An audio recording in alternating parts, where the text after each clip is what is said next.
You unlock this door with the key of imagination. Beyond it is another dimension. A dimension of sound, a dimension of sight, a dimension of mind. You're moving into a land of both shadow and substance, of things and ideas. You've just crossed over into the Twilight Zone.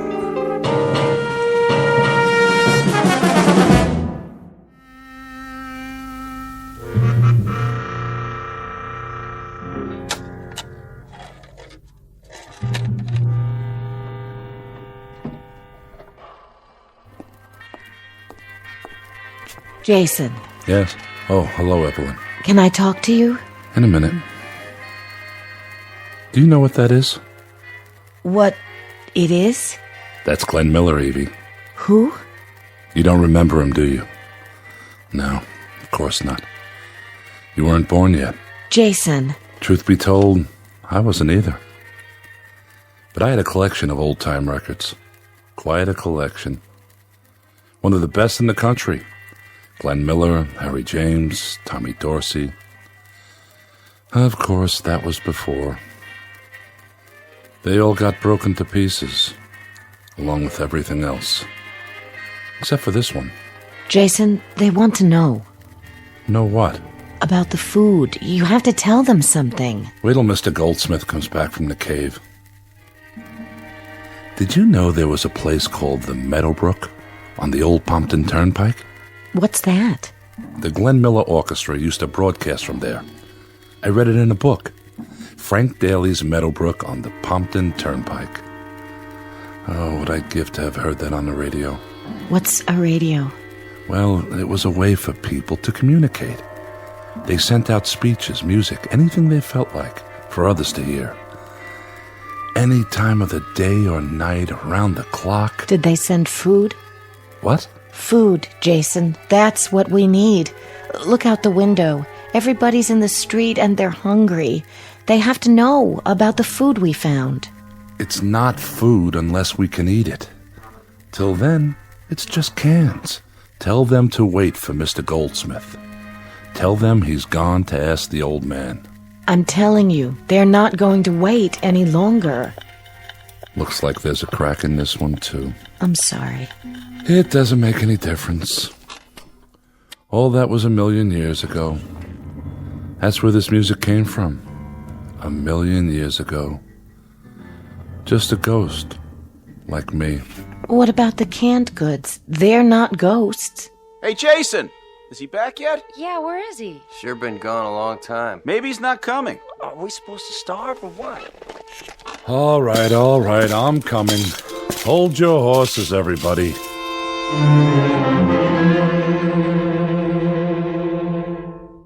What you've just witnessed is the better part of a legacy, left by man for himself. Some years previous, he pushed his buttons, and a nightmarish moment later woke to find that he had turned the clock back 1,000 years, or more. His machines, his medicine, his science were buried in a mass tomb, covered over by the biggest gravedigger of them all, a bomb. This, then, is the Earth not many years later, where the few remaining survivors get by, but just barely, in a once thriving suburb full of families who lived their lives with faith, hope, and charity, until that terrible morning. Now they scramble simply to stay alive, with nothing to guide them except someone they've never seen. An old man in a cave who dispatches wisdom in a most peculiar fashion. And a moment from now, the old man's authority will be put to the test, as faith goes the way of hope and charity in a future no one imagined they'd ever have to face. For this is a fragment of a whole, a remnant of what was once a proud race. Now, all that's left of humanity in the Twilight Zone. And now, The Twilight Zone and our story, The Old Man in the Cave, starring Adam Baldwin with Stacy Keach as your narrator.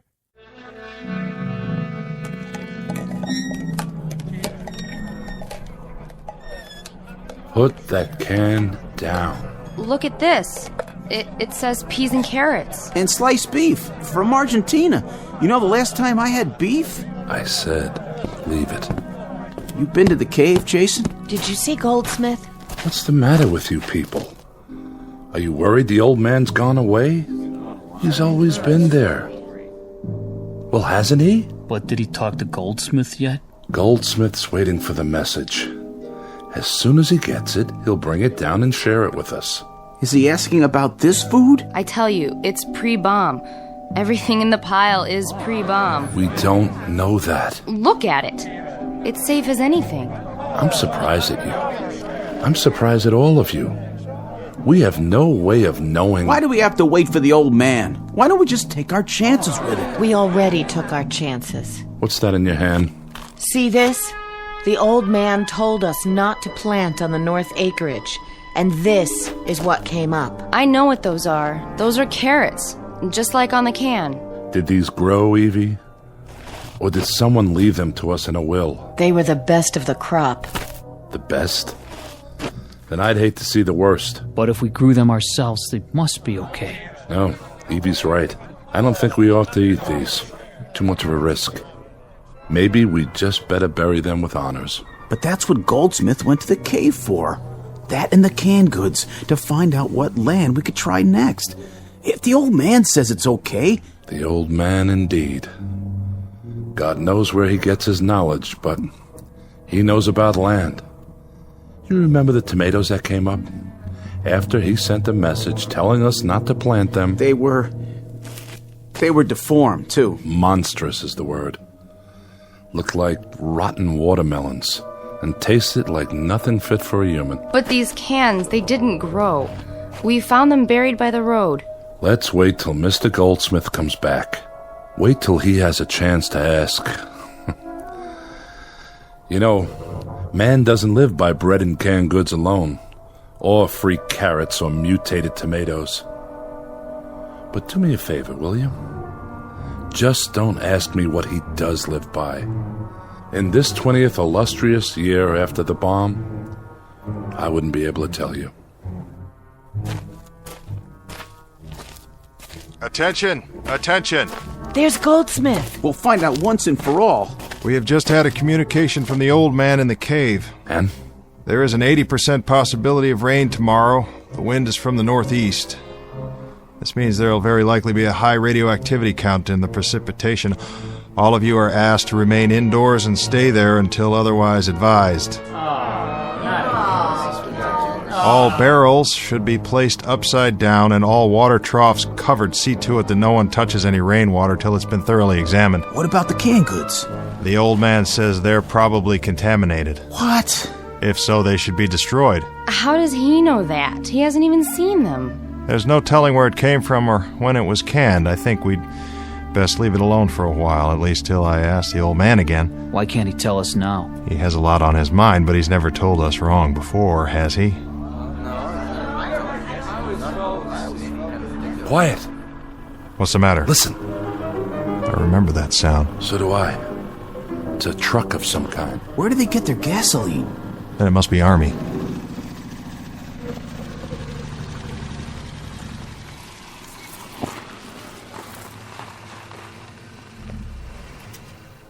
Private, stay with me. Yes, sir. The rest of you wait by the jeep. We won't need those guns. We're not armed. Who's in charge here? Guess I am. Good. You got a name? Goldsmith. What about this place? Does it have a name? And if it does? Well, if it has a name, Goldsmith, we'd like to hear it. And you are? Major French, Central States Command. Never heard of it. Well, you will from now on. We've been sent out to organize. What? Organize? That's what I said. On whose order? You better clean out your ears, Pops. I told you, Central States Command. How many people here? We haven't counted lately. What about food? What about it? There's sufficient. You grow your own? Some. We have a supply of pre-war canned goods. So I see. It's quite a stash. Well, that's not part of it. Haber, take a look around. Right, sir. Douglas, stay close to the car. Furman, you stay with me. Yes, sir. Major, what do you want? Oh, painless things. Nothing, really. Quarters for the four of us. Agreed. Let's see. Rations for as long as we're here. And no trouble. The last one goes on the top of the list. No trouble. I don't think you understand, Major. No? You can speak freely? We don't recognize your authority here. We've had other transients pass through the town on occasion. Did you say transients? They didn't stay. Like you, Major, they represented themselves as authorities, and we discovered they had no headquarters. They carried it with them. They represented no one but themselves. Well, now, this is the new breed, Mr. Goldsmith. From now on, this whole area will be organized. It will be set up in military sectors, each controlled by local constabulary. In this case, that means yours truly. You and your constabulary may stay here overnight, Major. It's good of you. We'll share our food and provide you with a place to bed down, but tomorrow morning you best do your organizing somewhere else. Mr. Goldsmith, unofficially, the following. We'd like to make the transition here as easy as possible, for you as well as for us. Under certain circumstances, we might allow you to remain in nominal control, assuming you don't in fact give us trouble. Now, that's unofficial, Mr. Goldsmith. The following is official. Stand back. Now, Mr. Goldsmith, listen up and let me tell you the situation. Between Buffalo, New York, and Atlanta, Georgia, there are probably around 500 people alive. That's the latest intelligence. You know why? Because there's no authority. There's no discipline. We're here to give you a little of both. Now, if you give us lip, if you make any trouble at all, I'll hang you from that flagpole of yours, the tall one in the town square. Now, what about it, Mr. Goldsmith? Do you want to cooperate, or do you want your neck broken? That should be an easy enough decision for someone as bright as you. We already have an authority. We've had him for better than 20 years. He give you that pile of cans in the street? No, someone found it. What all have you got there? Poisons, contaminated food. Who says so? The old man in the cave. Oh, it's the old man in the cave, huh? Oh, yeah. Is that right? You idiots. You don't want organization. You'd rather starve to death. You'd rather listen to some nutso in a long flowing robe? It's not like that. Have any of you looked at yourselves in the mirror? Do you even have a mirror? You look like skeletons. You know that? That's what you look like. Skeletons. So where's this old man who keeps you on a starvation diet? When does he come out and play? Well, he never comes out. He stays in the cave. I'm not surprised, Mr. Goldsmith. You know that? I'm not at all surprised. Off Lake Erie, there's a pack of weirdos who bay at the moon once a week. Yeah, they do. And what used to be Chicago? Oh, we got a swinging cult out there. They built themselves a statue made out of fissionable lead. This is their deity, mind you. And here, what do you have? An invisible old man in a cave. Of course, what else? Come on, Mr. Goldsmith. When you run it around the block a couple of times, doesn't it sound a little nutso, even to you? When we first came here a few months after the bomb, there were just a handful of people. They had survived because of the old man. And we were permitted to settle here only if we did what the old man told us to do. Oh, this one takes the prize, I swear. This one's the farthest out of anything I've heard yet. We've survived, Major. While most of the world was dying of radioactivity, strontium-90, the plague, we survived. Because of the old man. That's right. Because of the old man. He's telling the truth. Oh, now, let me see if I've got this straight.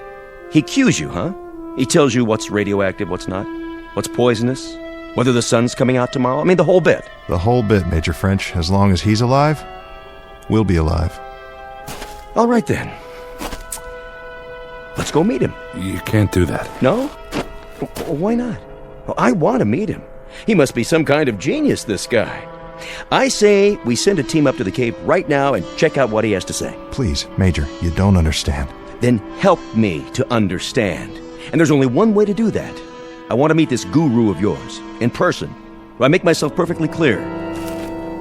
I want to meet him right now. Haber, Furman, Douglas. Sir. Move it out right away. Right away, sir. Where do you think you're going, Major? Off to see the wizard. I have the authority now, Mr. Goldsmith. It's not that easy. Oh? Where's the old man's cave? In a safe place. It is, huh? The mountainside. Well, then you lead the way. Fall in, mister. He won't talk to you. He will if I show him the business end of an M14. Major, you're not listening. It doesn't work like that. I've told you the only reason we've survived this long in spite of the radiation is because of his advice. Without him, we all die. Is that what you people believe? How about you, girlie? Mr. Goldsmith's telling the truth. The truth? And you? And you? The same goes for everybody here? Yeah. Well, you know what I believe? Why don't you enlighten us, Major? You're all suckers. Patsies. I don't think any of you will ever die of radioactivity. It's not in the cards. I think you're all going to kick off from malnutrition or maybe getting conned to death. Well, if that's true, Major, it'll be a painless death. Are you serious? Take a look around you. Take a good look. This town turned to dust a long time ago. Broken windows, roofs falling in, street lights tipped over. You're living like animals. Is this painless, Mr. Goldsmith? Well, that's what we're used to. It's what you're used to because you've got rings through your noses. An old man in a cave who doesn't come out into the daylight. Mr. Goldsmith, listen up. The booking odds are as follows. I'll give you 100 to 1. No, make it 500 to 1. That your old man is some soft-in-the-head hermit who smells like a garbage heap and doesn't even know what year it is. Get me? That's not for us to say. You got that right. It's for you to ask. Friends, Romans, and farm animals, lend me your ears. We're going up to that little cave now, and we're going to run a check on your favorite recluse. We'll haul him out into the light of day and get a good look at him. And then, I'll decide. Decide what, Major? If he's worth keeping alive.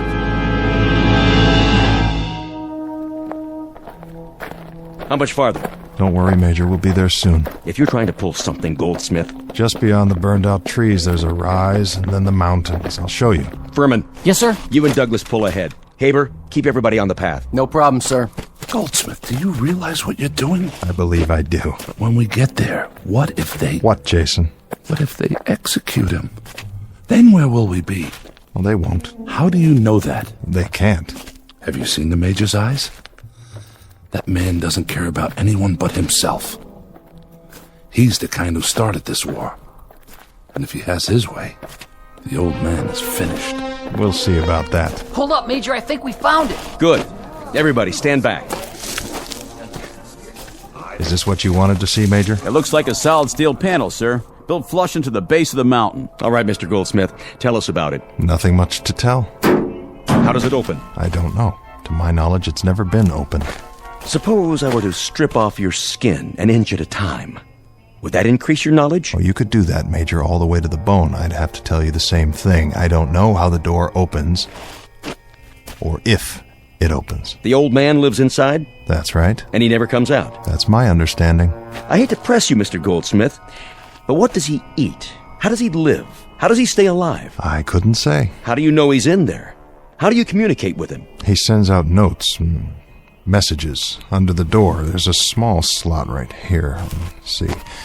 It's just wide enough for a strip of paper. I come every day at the same time, and he pushes another piece of paper out. It has the answers to my questions. He sends out messages under the door.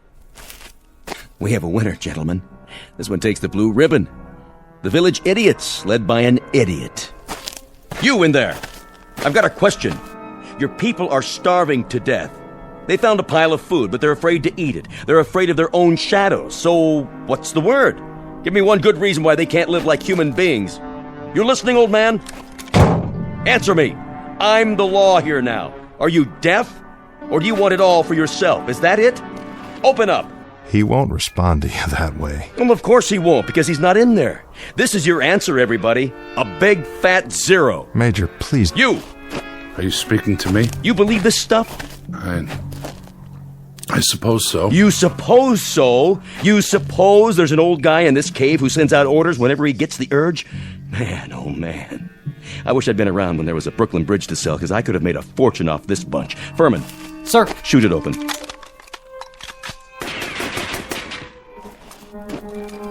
No dice, Major. It must be an inch thick. Maybe 2. Douglas, give me a grenade. Here, sir.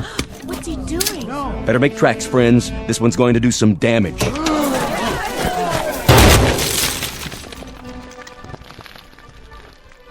It's still shut tight, Major.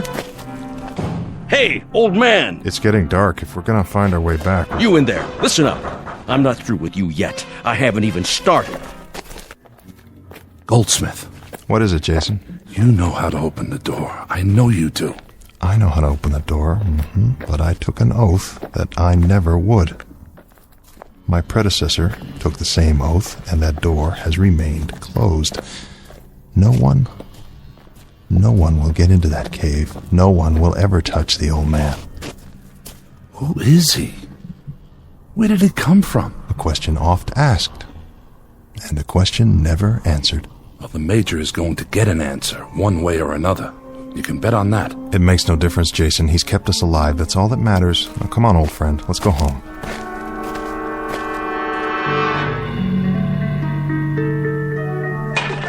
Now time, people. Dig in. It looks alright. But the old man didn't say. But I'm so hungry. What should we do? Come on. What's the matter with you? Everybody choose 5 cans. Take your pick. Tonight we're going to celebrate the new order. That food is contaminated, Major. It is, huh? Who said so?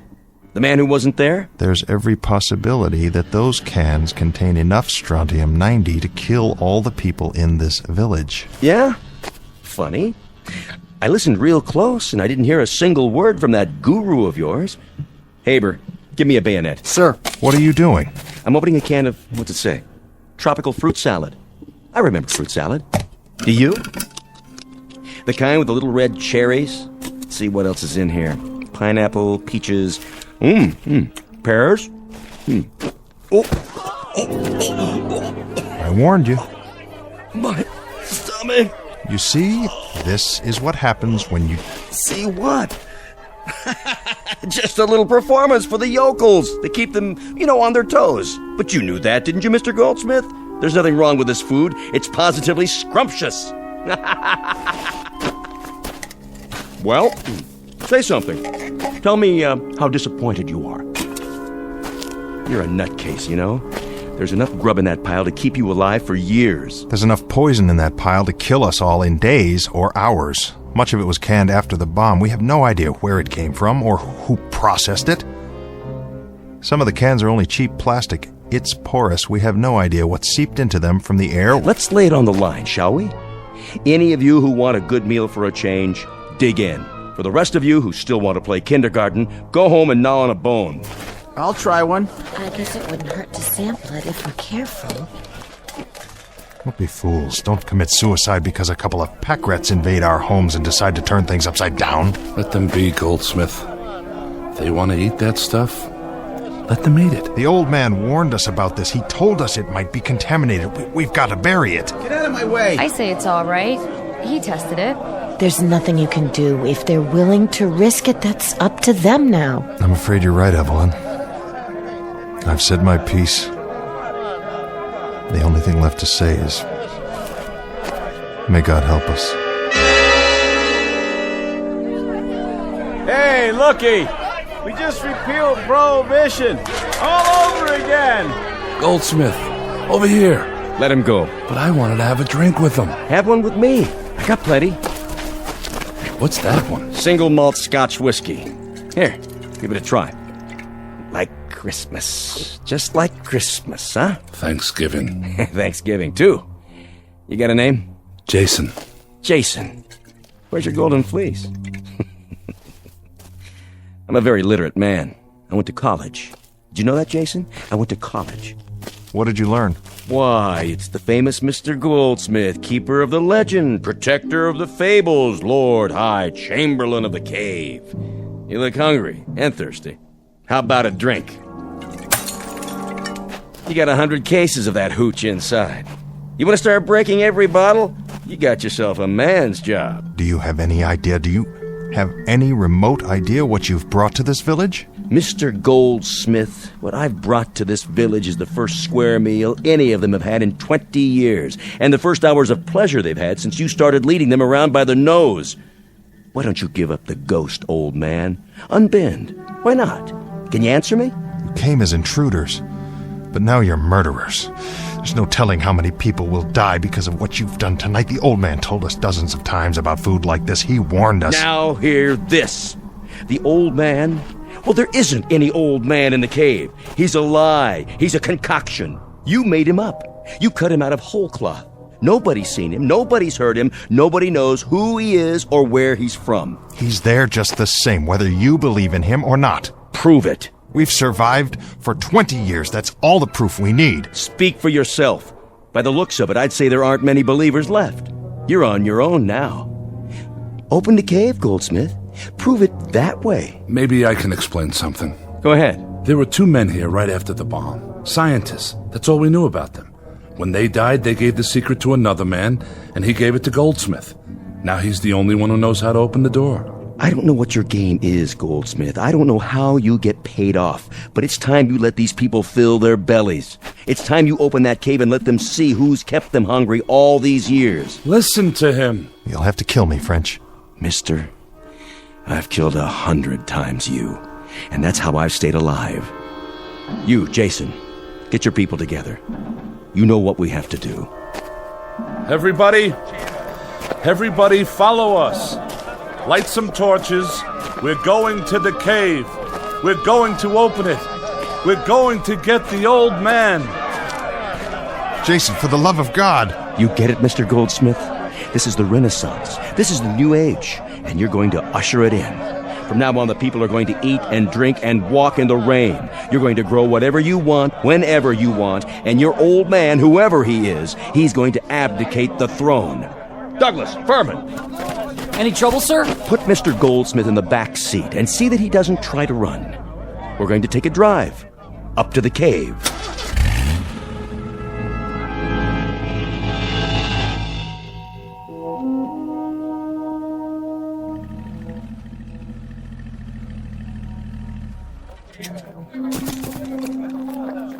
Drag him if you have to. Mr. Goldsmith here is going to open the cave. He knows how. He can show you the old man.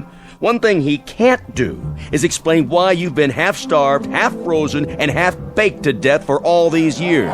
Please, all of you, listen to me.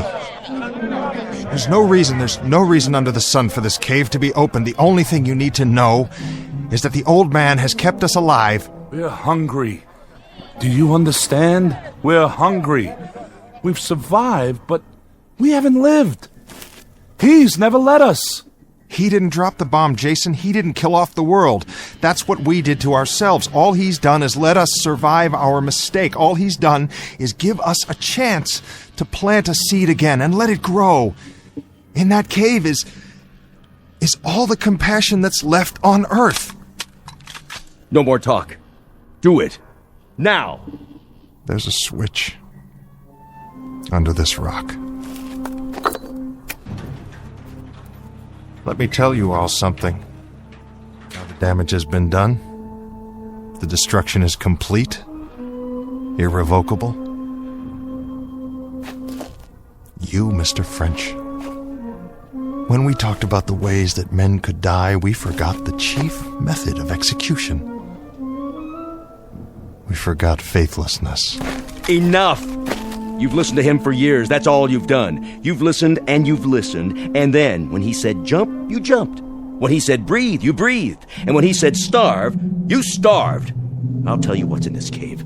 Here's my prediction. It's a fanatic, a madman, who had to be kept locked up behind a steel wall, not to protect you, to protect him. Now you'll see for yourselves. What are you waiting for? Get him!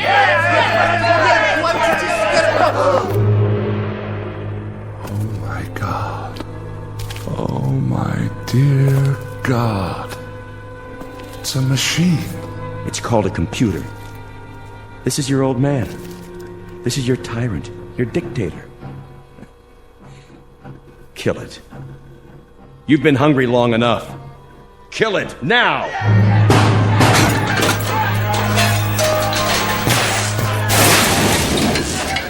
You're free now. Hear me? Burn it! Burn every last trace of it! You're all free!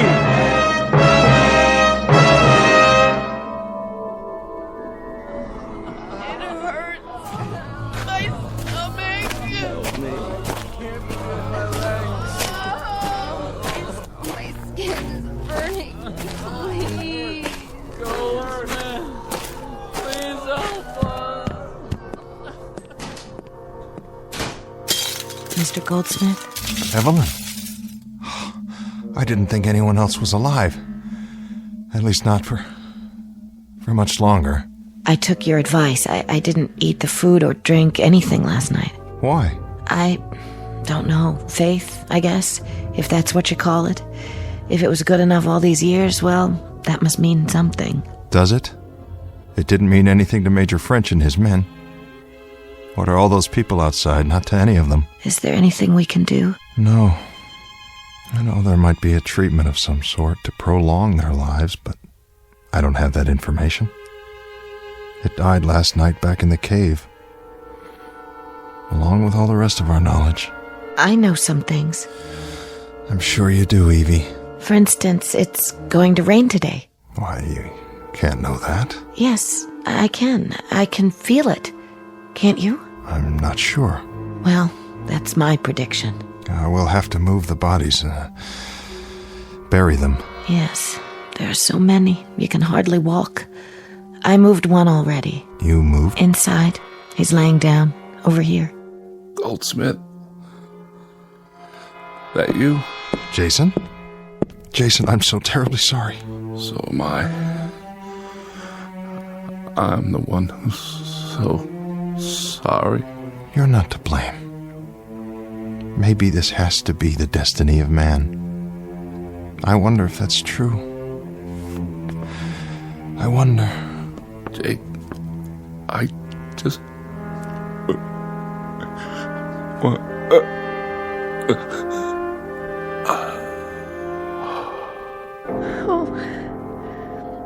He was a good man, wasn't he? A good man. He was always good to me.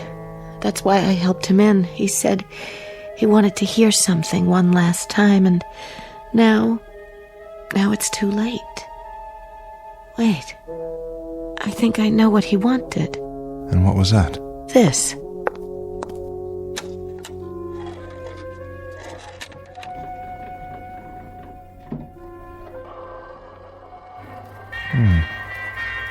Sounds familiar.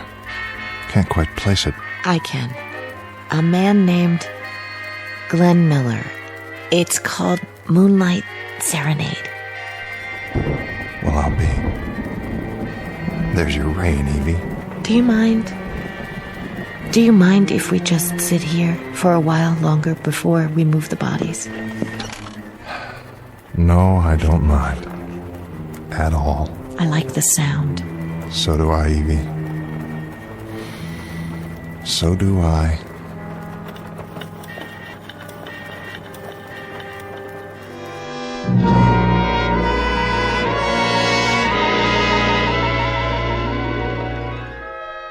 Mr. Goldsmith, survivor, an eyewitness to history and man's imperfection, an observer of the very human trait of greed and chronicler of the last chapter, the one reading suicide.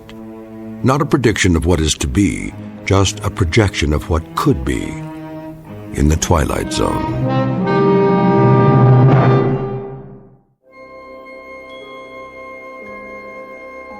Hi, this is Carl Amari, producer of the Twilight Zone radio dramas. I'd like to take a moment to tell you about our official website at twilightzoneradio.com, where you'll get the latest news and information on these Twilight Zone radio dramas. Plus, at twilightzoneradio.com, you can digitally download 3 free episodes or any of our episodes for only $1.95 each. In this age of ever-changing technology, we've decided to make these episodes instantly available to you by making the Twilight Zone radio dramas a digital download-only series. This means that this series will no longer be offered on CD. The CD collections at our website are now being offered while supplies last at buy one, get one free. So be sure to get your favorites before they're sold out. Be sure to visit us often, and I'll see you in the zone.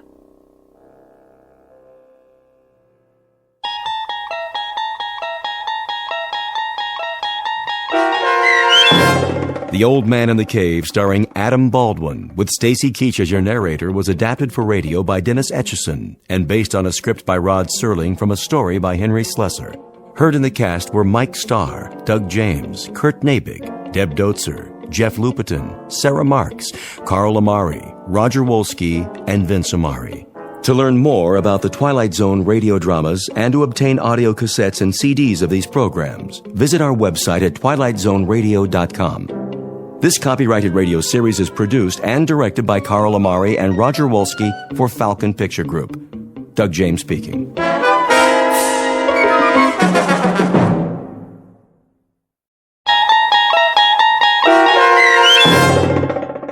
To Serve Man, starring Blair Underwood with Stacy Keach as your narrator, was adapted for radio by Dennis Etchison and written for The Twilight Zone by Rod Serling, based on a short story by Damon Knight. Heard in the cast were Doug James, Alyssa Fraden, C.J. Amari, Amber Lake, Christian Stolte, Jeff Lupetin, Kip Karstedt, Terry Berner, Tony Sancho, Alex Sopener, Steve Keys, Joby Cerny, Kurt Nabig, Amanda Amari, and Rick Arthur. To learn more about the Twilight Zone radio dramas and to obtain audio cassettes and CDs of these programs, visit our website at twilightzoneradio.com. The producers of The Twilight Zone wish to thank CBS Enterprises, Carol Serling, Dennis Etchison, Dick Brescia Associates, Claire Simon Casting, Terry Jennings, XM Satellite Radio, Sirius Satellite Radio, our sponsors and our radio affiliates for helping make this series possible. This copyrighted radio series is produced and directed by Carl Amari and Jason Mallow for Falcon Picture Group. Doug James speaking.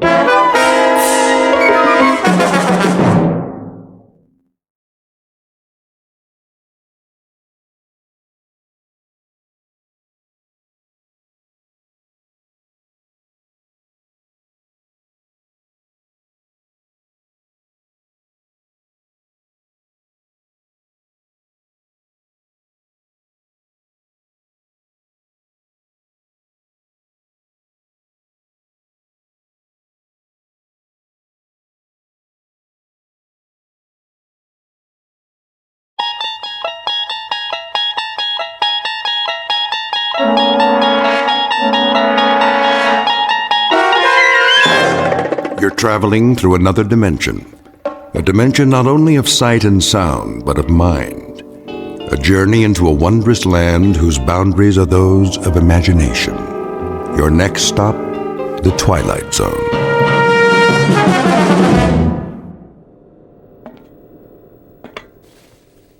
Mr. Chambers.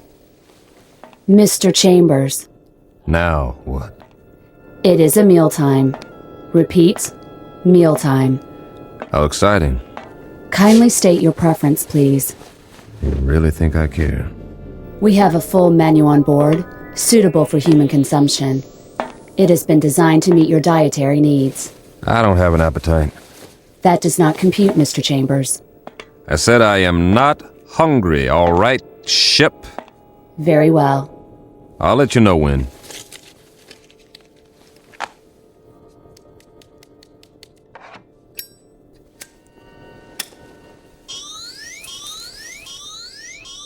Safety alert. Oh, but it's just a cigarette. Please extinguish all smoking materials at once. Please extinguish. Okay. Deposit in appropriate receptacles. This is a mandatory safety measure. I heard you. Thank you for your cooperation. This is going to be a long trip. It is for your own good. Cigarettes are harmful. They are extremely hazardous to your health. And traveling through outer space, that's not. Comparisons are relative. Is that right? Please define your frame of reference.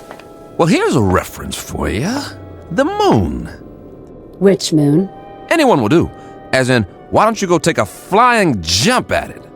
Kindly repeat. Forget it. You do not care for food at this time. Leave me alone. You do not care. Yes, I do not care for food at this time. Very well. Very well. Oh, ow! Oh, my hand. Please refrain from striking the walls of your sleep module. How do you expect me to sleep if you won't stop talking? We only seek assurance that your needs are being met. Your well-being is our primary concern. Yeah, right.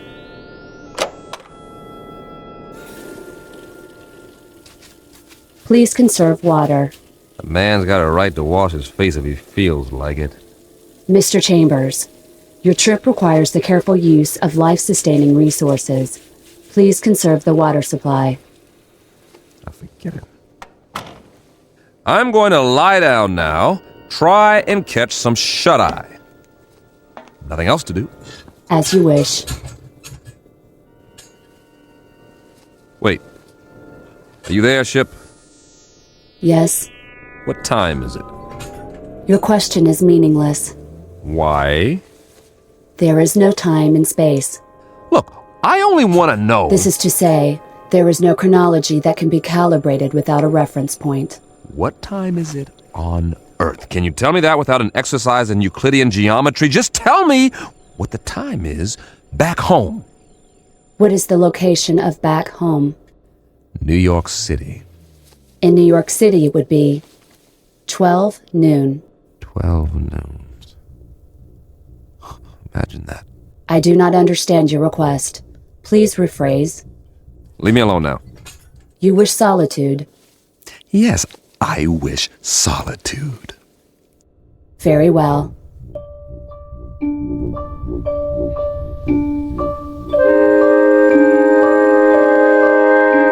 Respectfully submitted for your perusal, one Mike Chambers, linguist and cryptographer, formerly attached to the Pentagon.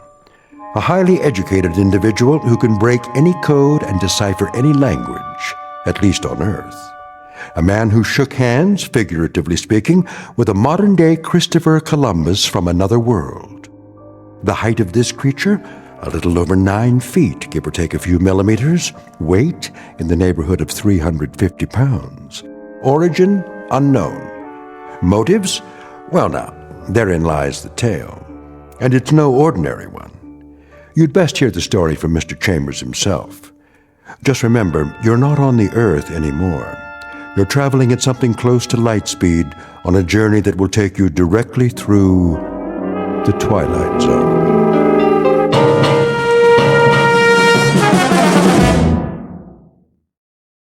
And now, The Twilight Zone and our story, To Serve Man, starring Blair Underwood, with Stacy Keach as your narrator.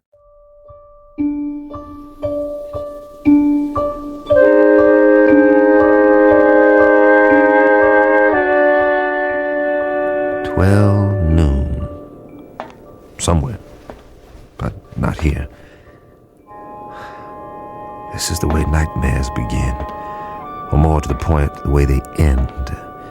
Very simple, direct, and unadorned. Incredible. And yet, even while they're happening, we learn to live with them. We digest and assimilate new information as best we can, beginning with the smallest bits, the ones that are easy to process. So, if it's 12 o'clock noon back home, the only home you've ever known, that's what occupies your mind. You don't think about sidereal time or when it will be 12 o'clock the next day or the day after that. We live in the moment, but that's precisely what we should have been thinking of. All of us. Tomorrow and the day after tomorrow. We were preoccupied with the hands on a clock while we could have checked off the days on a calendar. One by one, and appreciated all that we had while there was still time.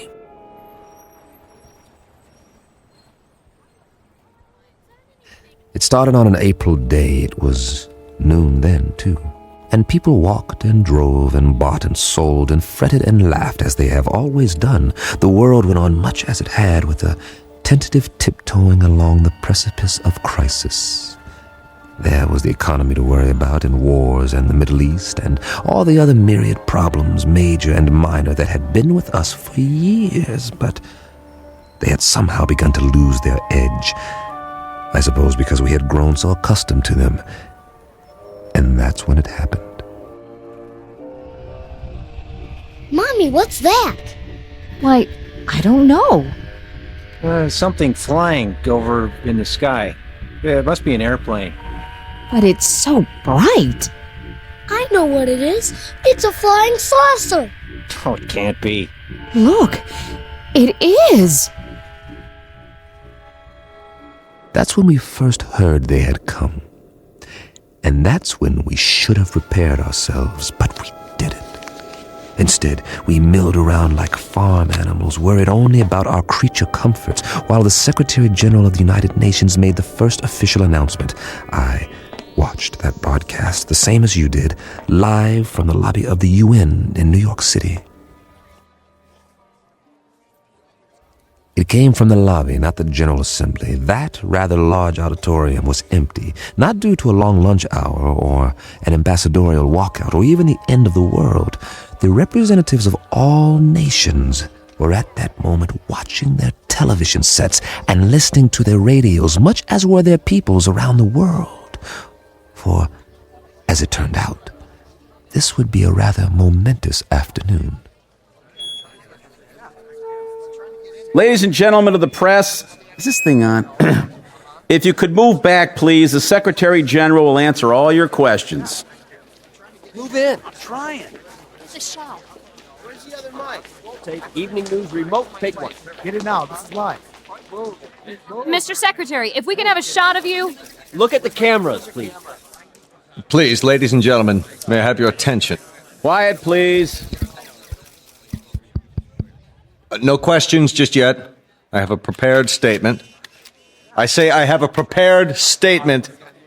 Would you give me your attention, please? I'll read it now, if I may. Ladies and gentlemen, I should like to recapitulate the events of the past 11 days. On the 14th of March, shortwave broadcasts were received in the principal capitals of the world. It was established that these transmissions did not originate on Earth. Rather, their origin was extraterrestrial.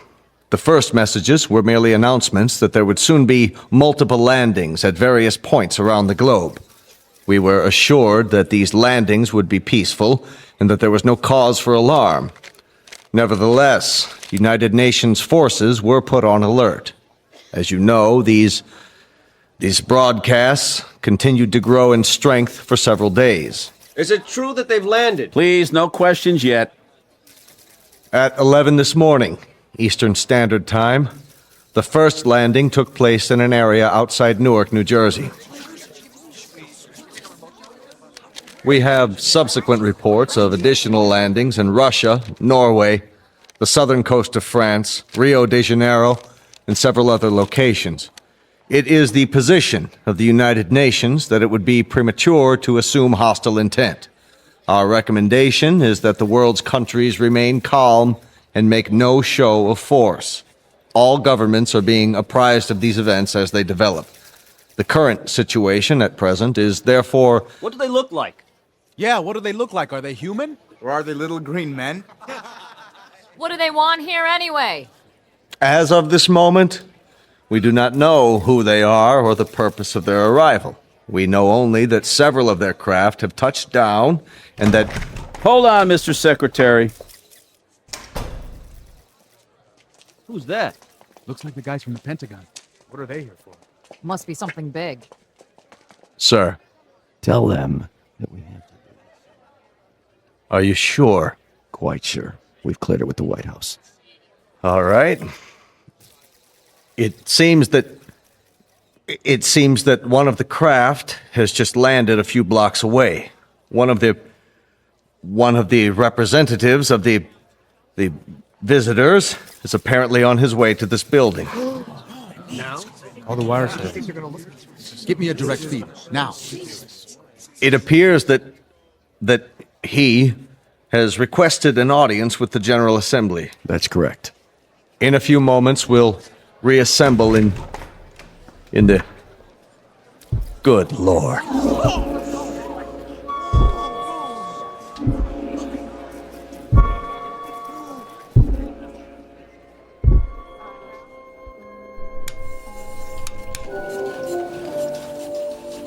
Mr. Chambers, Yeah? I think you'd better see this. What is it, a UN proclamation? They're not in session. They've called a special assembly. This looks important. We don't even know where the ships are from. Once we triangulate the signal... Will you look at that? What? They're here. Jeez Louise, the size of him. That was the first time I saw him, or it, or Whatever it was, I still don't know.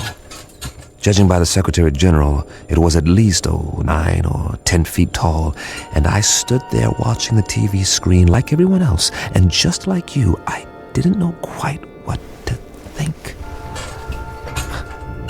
Funny, I'd always imagined that first contact would be some kind of transcendent experience with special effects and a heavenly choir, the shock of finally seeing the other.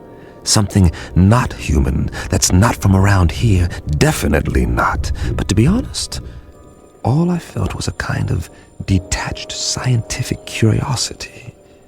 Was it intelligent? Well, it had to be to travel this far. Did it talk? I was soon to find out. We all were. Oh, weren't we?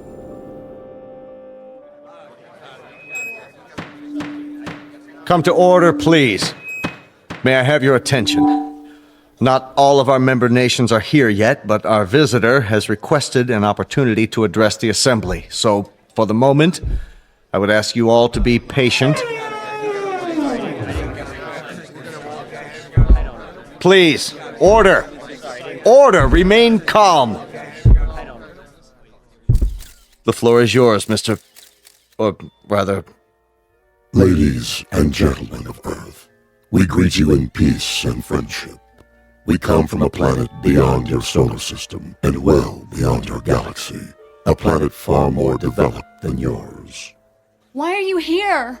To establish... Hey, what's that book? Get a picture of it.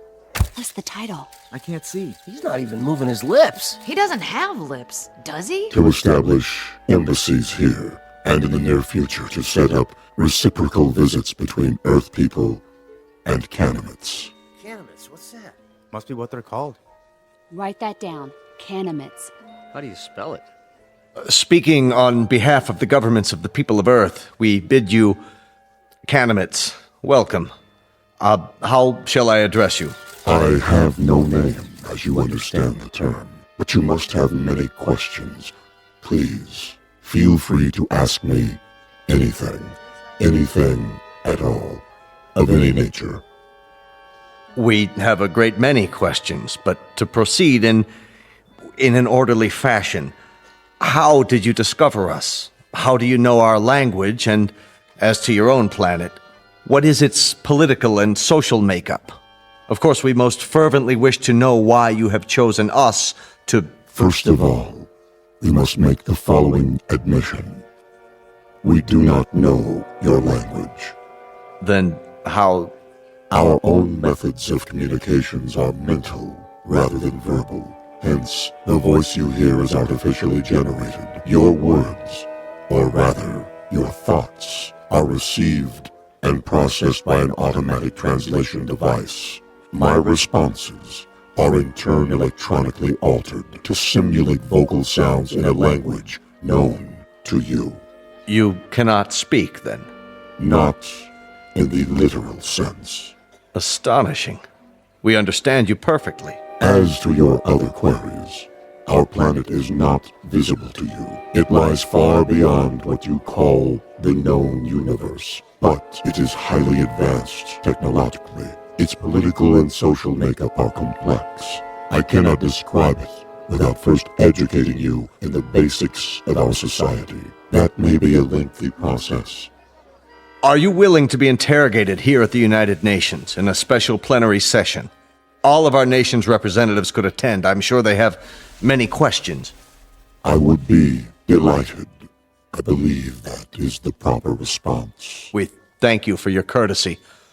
Until then...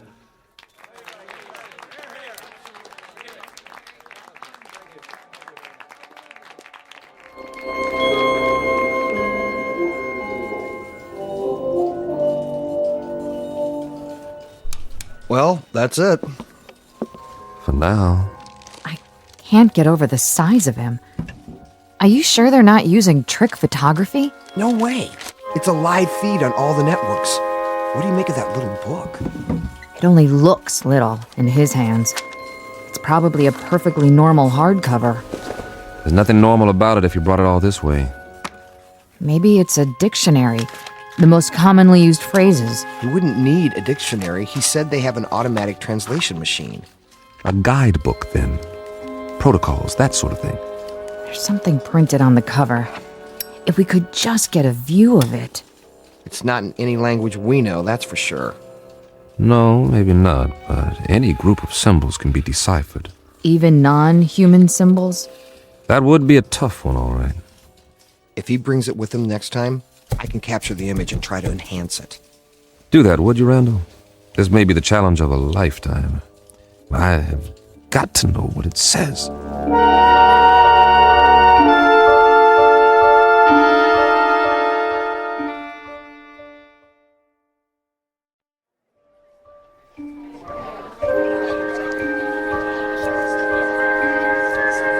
Come to order, please. Order. This meeting is now in session. Members of the General Assembly, our visitors, the Canamits, have graciously acceded to our request that their representative appear before us to answer further questions. The meeting is now called to order. We will proceed with the first inquiry. Senor Valdez of Argentina is recognized. Please use your microphone. You may remain seated.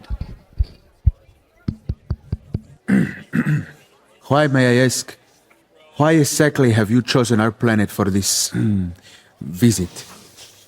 It has come to our attention that Earth is plagued by many catastrophes, both natural and unnatural, all of which could be easily prevented. We are here to help you. Recognizing Dr. Denis Levesque, the representative from France. Your question, please. Monsieur Canamet, my government wishes me to ask you, what is the nature of your help? What form will it take? Indeed, if we should choose not to avail ourselves of this assistance you mentioned, your response would be? We will not force anything on you. You may accept only that which you choose. For example, on the morrow. Tomorrow, that is. We will demonstrate an alternative power source, molecular in nature, which can supply a form of electricity to entire continents for the cost of a few dollars, or rubles, or pesos, or any other currency.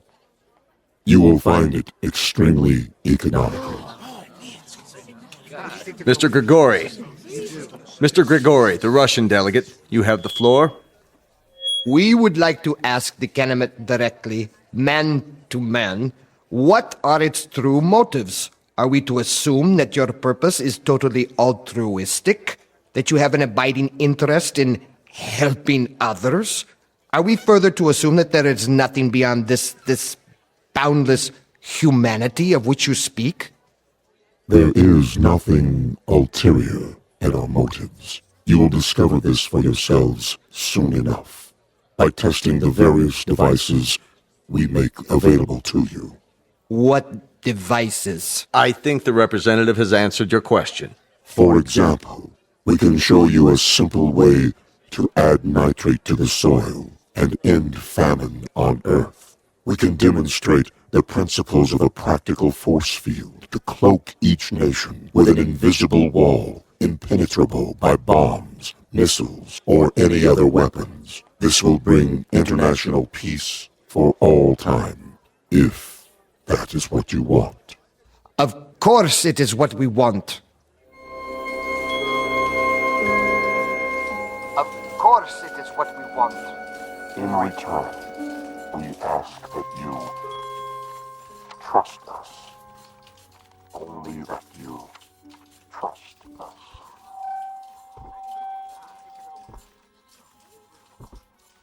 All we're saying is give peace a chance.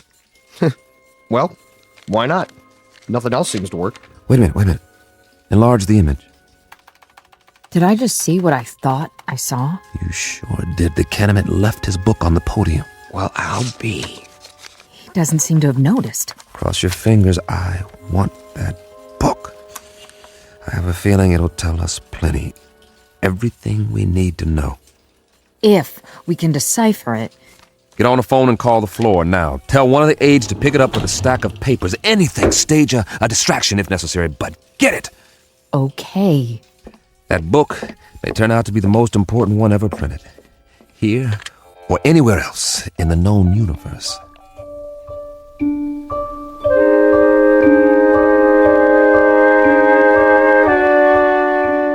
Now, cross-reference this code table. Well, Chambers? I've almost got it, Colonel. What have you got? For starters, a migraine headache and a bad case of eye strain. We're wasting our time. He can't lick it. Not in 8 hours, I can't, Colonel.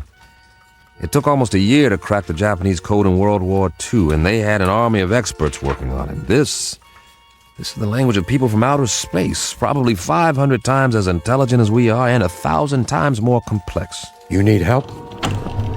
All donations gratefully accepted. But, Colonel, I showed this book to everyone on my staff, and I've had a dozen people working on it since late last night. And? You must have some idea.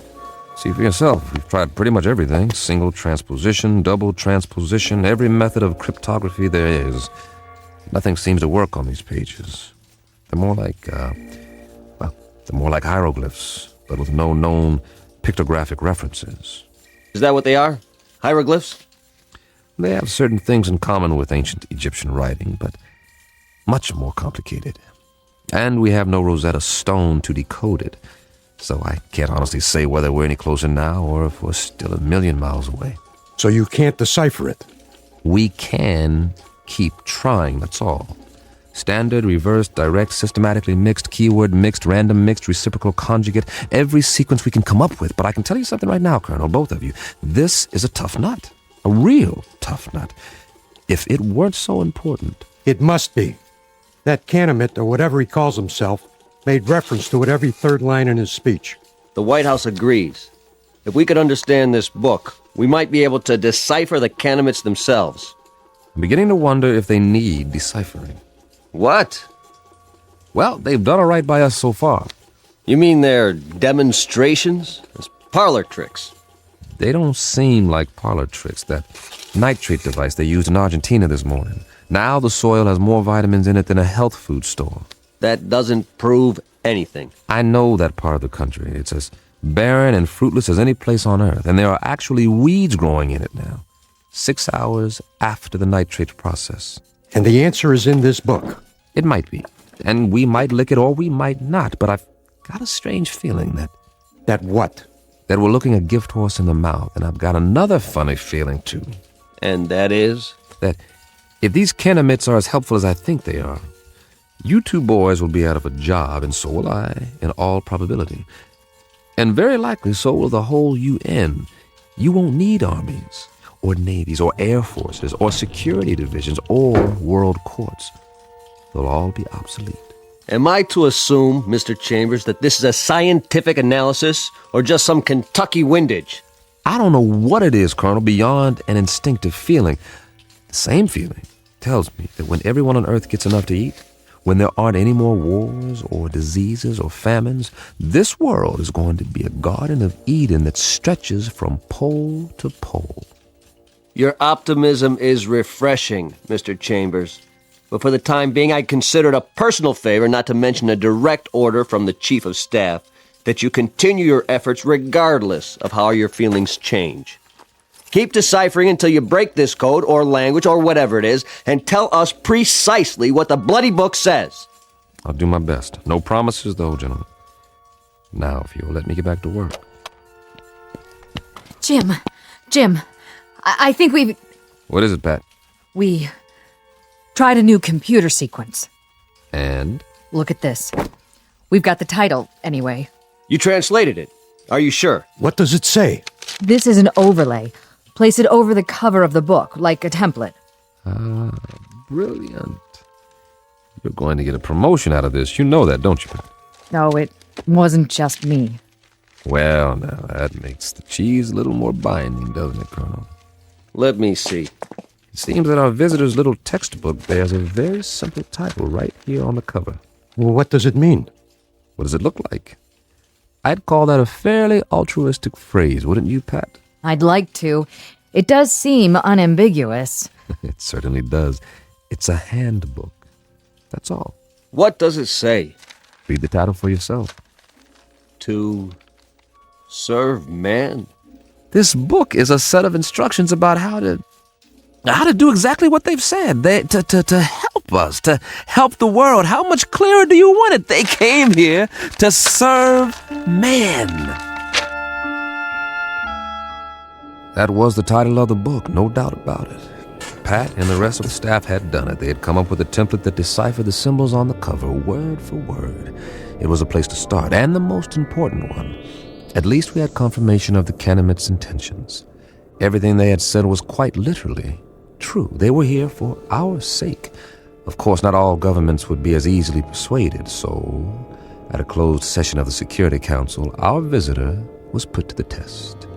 The Pentagon provided credentials so I could attend, and I jumped at the chance.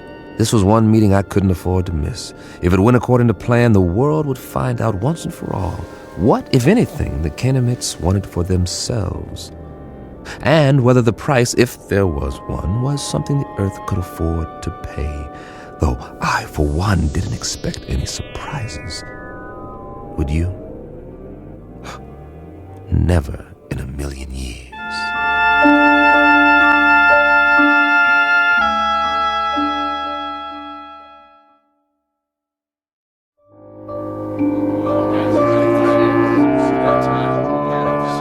Gentlemen, let's begin. If you'll please be seated. The purpose of this meeting is to acquaint you with certain tests conducted over the past week. At the request of several delegates, and with the full consent of our guests, the Canamites, these tests were photographed and recorded. You may now view the results. The tests were conducted by members of the National Science Academy and witnessed by a team of experts. If you'll watch the monitor at the front of the room. Lights down, please. Begin the tape.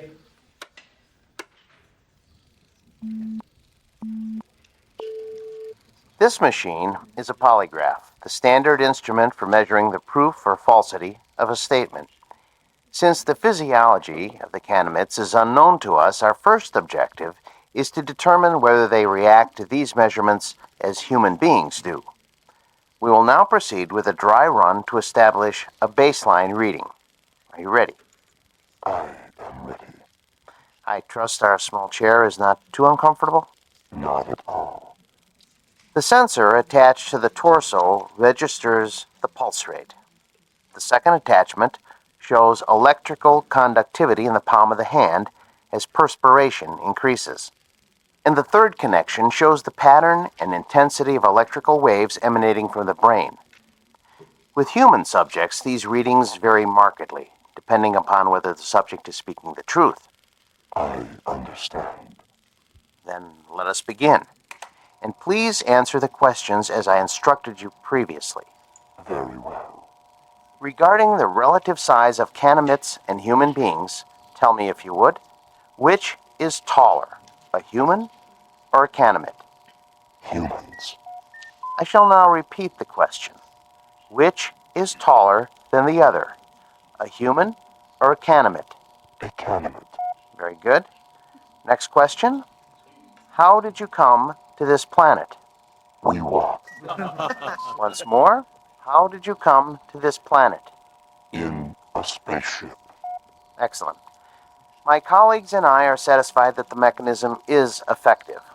Now, I shall ask our distinguished guest to reply to the question put forth by several UN delegates, namely, what is the motive for the Canamites in offering so many gifts to the people of Earth? On my planet, there is a saying, there are more riddles in a stone than in the philosopher's head.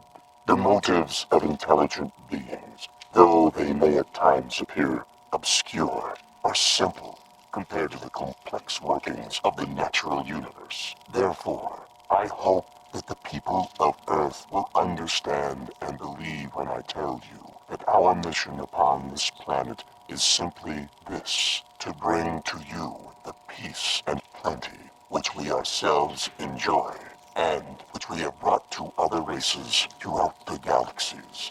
When your world has no more hunger, no more war, no more needless suffering, that will be our reward.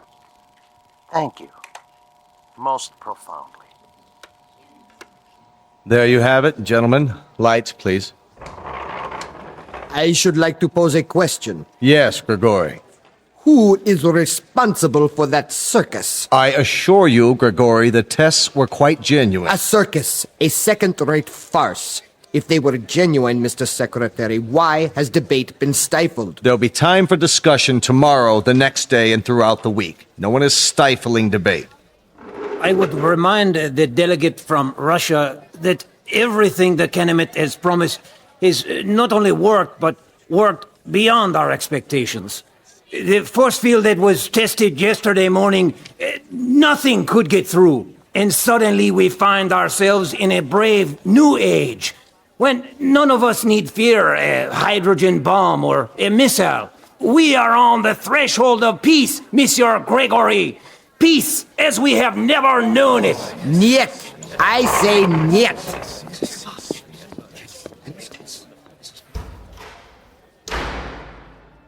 After that, there was no stopping the Kenemets. They were everywhere, performing miracles of one sort or another around the world.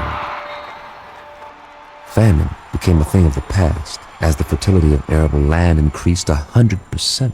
The force field proved impervious to any known weapons. Then came a cure for cancer, heart disease, what have you, and all from a simple injection. It's hard to say whether the Kenemets enjoyed their role as saviors. Their eyes were so wide apart and set so deep in those big, bland faces that you couldn't read much of an expression. With only a tiny circular hole for a mouth, one that never moved, it was impossible to know what they were thinking because they never spoke. They weren't stern faces, only controlled, placid, almost like kindly masks.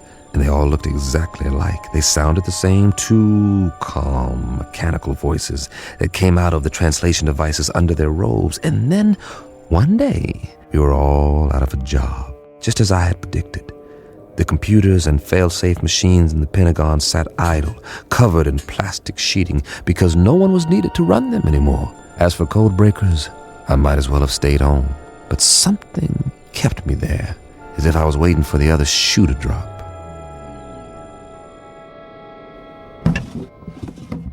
Mr. Chambers? Over here, Pat. I'm going home now, boss. Need me for anything? Like what? This isn't exactly a beehive of activity anymore. You can say that again. The new story of mankind. Nobody needs to decipher anything because, well, there aren't any more codes. Because there aren't any more secret messages. I know. Drink? Well... One for the road, on the house. All right. Odd. What is? I mean, not reading about wars or insurrections or anything anymore. There's a rumor that they're going to disband the United Nations inside of a month. Here you go. The new millennium. Cheers. Cheers. How many Kenemets are here? Anybody ever figure it out? A few thousand, I guess. They've got embassies in every country now, and for everyone that comes, 1,000 of us take off on one of their ships. The reciprocal visits they promised. Now that's the odd thing, the ease with which human beings adapt. It's fantastic. One day an astronaut orbits the Earth in a little rinky-dink tin can, and they think it's the biggest moment in the history of mankind. A few years later, they're standing in line waiting to get on a ship that'll take them 1,000,000,000 miles into space, and they act like they're going on a picnic in the country. That's human beings for you. Nothing phases them. Are you going? The exchange program? On one of their waiting lists. What about you, Patty? Oh, I'm on the list, too. The trouble is, their quota fills up 24 hours after they announce a new departure. But while I'm waiting, I may as well continue studying their language. Good idea. Words reflect the values of the people who use them. If we can understand the vocabulary... I've got a fair command of it now. It's not that hard, really. And there are hints. Huh. Of what? The shades of meaning, the nuances. Some of the idioms are quite similar to English. That's how we unlock the title of the book. I'll get through the rest of it one of these days. More power to you. I gave up a month ago. But if I can help you in any way. Sure, boss. Did I say something? If you can help me. That was the phrase, wasn't it? And I meant it. The only thing you can help me with is... Is what? Help me get rid of this knot in my stomach. What are you talking about? One of those nightmares when something's wrong, but you don't know what it is yet. A little bit of the old sixth sense. That tells you what? Just that maybe we should have looked this gift horse in the mouth, after all. For all we know, it could turn out to be a Trojan horse. Oh, I don't think we've got anything to worry about. I'm going where no man has gone before. How can I resist? Relax. I'll tell you all about it when I get back.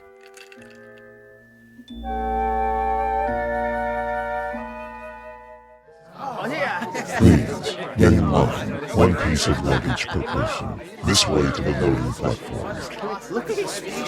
I'm so excited. I can hardly wait. What do you think it's going to be like? They say they got an average temperature of 76 degrees on their planet, and the sun never goes down. Wouldn't that be something? And their clothing, it's metallic cloth, just beautiful. Kind of like spun gold. My sister has a brochure. The day you land, they take you on a shopping tour, and you can have as much of it as you want for free. It's just one big holiday when you get there. They've even got a form of baseball with leagues and everything. Man, I don't think I'll ever come back. And the whole trip, it's millions of miles, mind you. The whole trip only takes a few days. May I help you with your bag? Why, yes, you may. Oh, they're so polite. Please, keep the line moving. Oh, watch your step. Take my arm. Can we sit together? Yes, you may sit together once you're inside. We're moving. Almost on board. This is going to be wonderful. Did you bring your camera? Look, they're opening the door to the spaceship. I hope there's going to be other kids my age there. Boarding pass, please. Yes, right here. Mr. Chambers, proceed. Thank you. Mr. Chambers? Mr. Chambers! Pat, hi. Jim, please, You are just in time to say goodbye. don't get on. Are you kidding? I've been waiting for 6 weeks. You can refuse. There's still time. But don't say that too loud, or there'll be 1,000 people trampling over you to take my place. Get on board, please. Not yet. I'm begging you. What? Whoa, what's wrong with you, Pat? I finally deciphered the book. Hey, that's great. All of it. You're delaying departure. Please continue up the ramp. One moment. Well, Pat? Jim, the first page is just a collection of English phrases with their own translations. But the rest of the book, the rest of it. Will you move, mister? We're waiting to get on board. Step through the door, sir. Write me about it. I'll have plenty of time to read letters up there. Not as much time as you think. Jim. Now, Mr. Chambers, we must close the hatch. The rest of the book, it's not what you think. The title, To Serve Man, it's a cookbook. What? No, wait, what? Wait, no! A cookbook! A cookbook!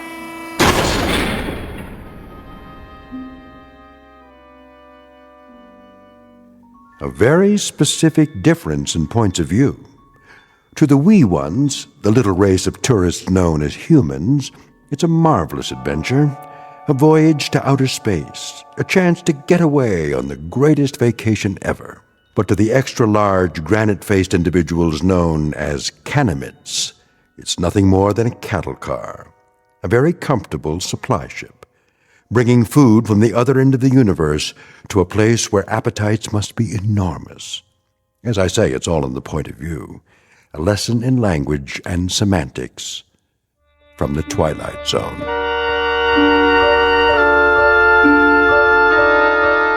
More from the Twilight Zone after this. Hello, I'm Stacy Keach. I hope you're enjoying this edition of the Twilight Zone radio dramas. To learn more about this series, be sure to log on to our official website at twilightzoneradio.com. You'll find special discounts on our Twilight Zone audio collections, listings of our radio stations, links to other websites, and a photo gallery of our recording studio and some of our stars in action. Plus ways to contact us with questions or comments about the show. And for a limited time, when you log on to twilightzoneradio.com, you can send in for a free CD of the show. So be sure to visit us at twilightzoneradio.com.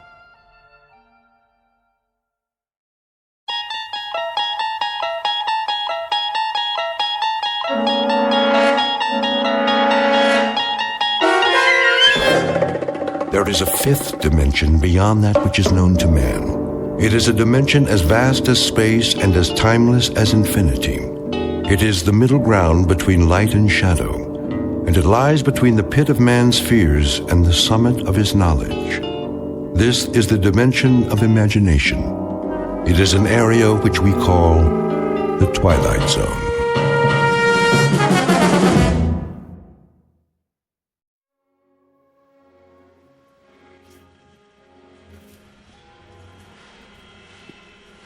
Keep 'em moving. Here comes another one. Ready? Ready. Let's go. Gently now. I got it. Watch it. Oh. Hold up. Hey, stop the line. I said hold it. There's a man down over here. What happened? It's Miller. One of the casings slipped off the belt.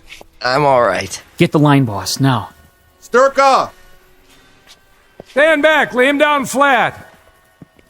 Sorry about that, boss. Take it easy, Rich. Can you move your leg?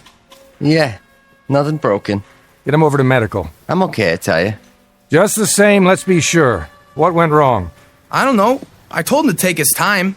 They're sending him down too fast, all day. Shouldn't have taken all the weight. My knee folded is all. It wasn't your fault. The whole base is working at capacity. They've got to slow it down. Slow it down? We're on condition red, you know that. This is my department now, and these are my men. I won't be responsible. It seems to me you've got it easy, Sturka. Beats testing the planes. Think about it. That's where you'd be, up in the wild blue yonder, if it weren't for... Regardless, this is my watch. Any more injuries? It's on my hands. Well, now it's academic, isn't it? Time to go home. Rich. Yeah? I want you cleared by the medics first. Okay. Here, lean on me, Miller. Hey, you need any help? No, I can shake it off. Come on, Sturka. Thank your lucky stars there was no payload in that assembly. I'll walk you to the gate. You don't mind, do you? End of shift. All employees, please clear the plant at this time. Proceed to the security gate. All employees... 5:30 p.m. Quitting time at the plant. Time to go home to waiting families and supper. Time perhaps for a drink on the porch. For summer birds and crickets and the sounds that come with long, warm nights. For the quiet rustle of leaf-laden trees that screen out the moon. And the odd shadows that appear on the cooling sidewalks. And underneath it all, behind the eyes of those who watch, hanging invisible over the summer night, is a horror without words. For this is the stillness before the storm. What awaits Mr. William Sturka now is nothing less than the eve of the end in the Twilight Zone.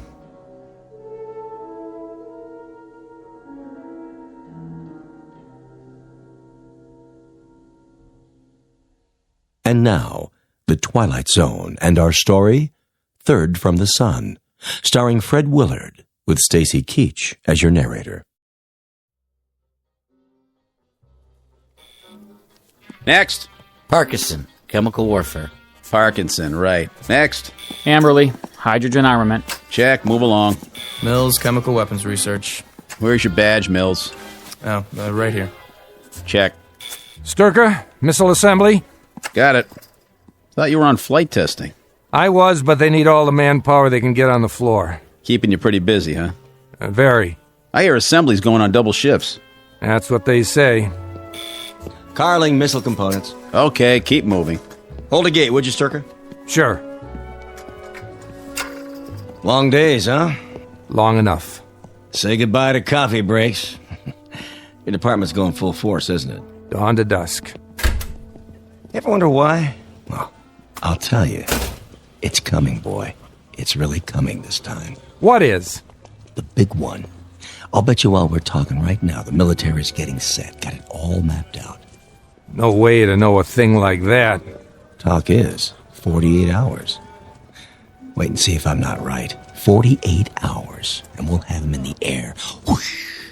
Up, over, and whammo. There goes the enemy. Obliterated. Finito. And what are they doing in the meantime? Who? The enemy. What do you mean, what are they doing? They're probably set to retaliate as best they can. Just a big waste of time, though, let me tell you. We get the first licks, so they can't do much. It's too late. Well, they can do the same thing if they want to. Whoosh. Up, over, and whammo. Absolutely. But not as many as we have. Not so perfectly aimed, not so efficiently launched. So instead of losing 50 million people, we lose only 35. Is that your point? You a defeatist, Sturka? Is that the way you think? I don't think anything. Then you'd better watch what you say. And what I think, too? Yeah, and what you think. You don't know who might be listening. That's right, I don't. Good night, Carling. See you tomorrow. Oh, you'll see me all right. Count on it.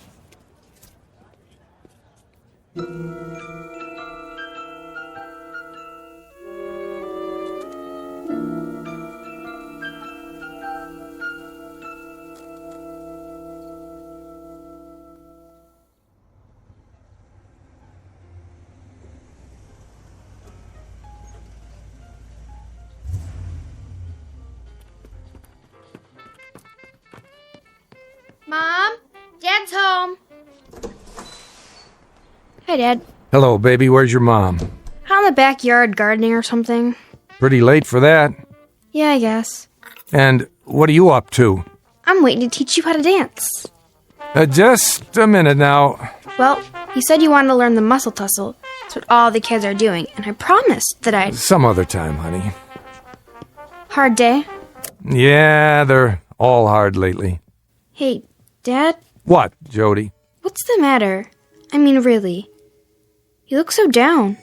Nothing serious, just feeling my years. What? When I look at you all grown up with that beautiful face... Oh, Daddy.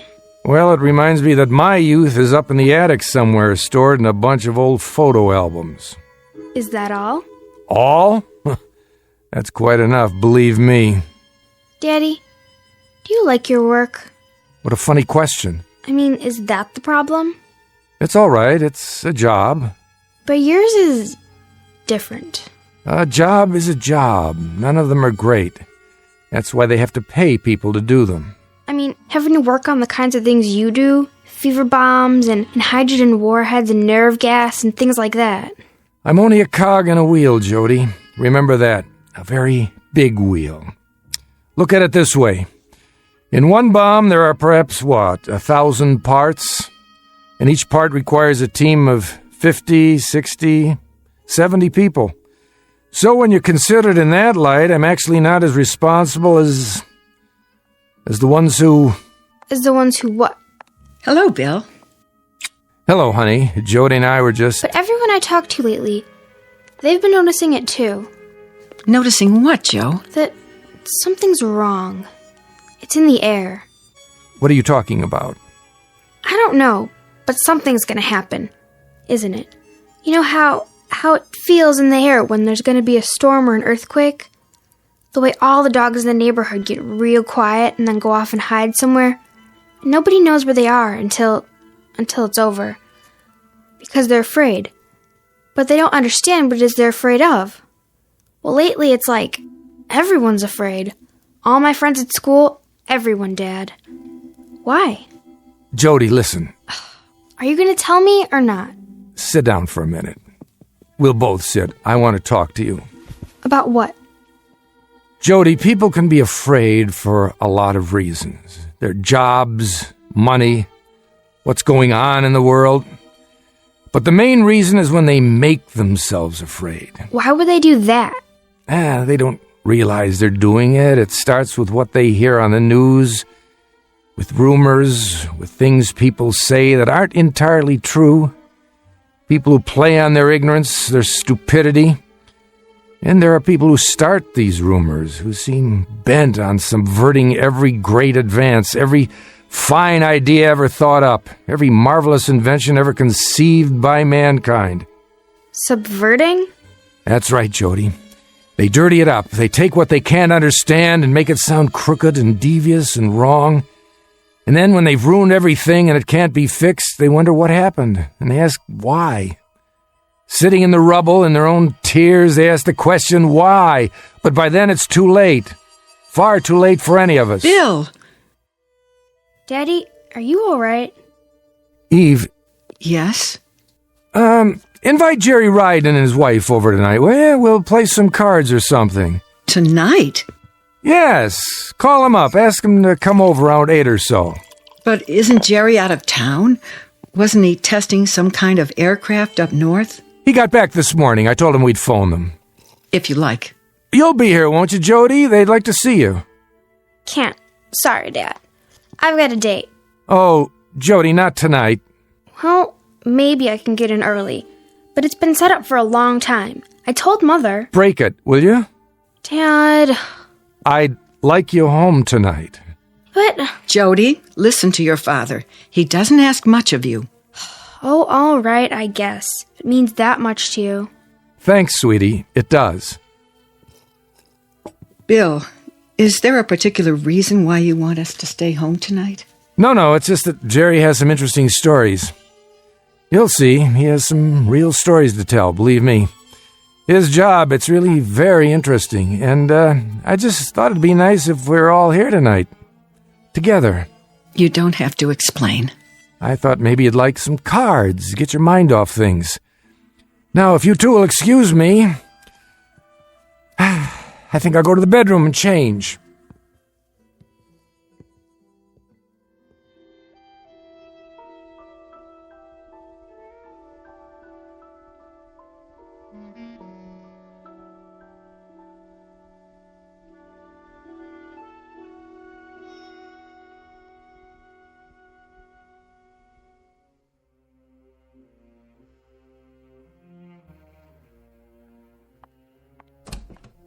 Bill.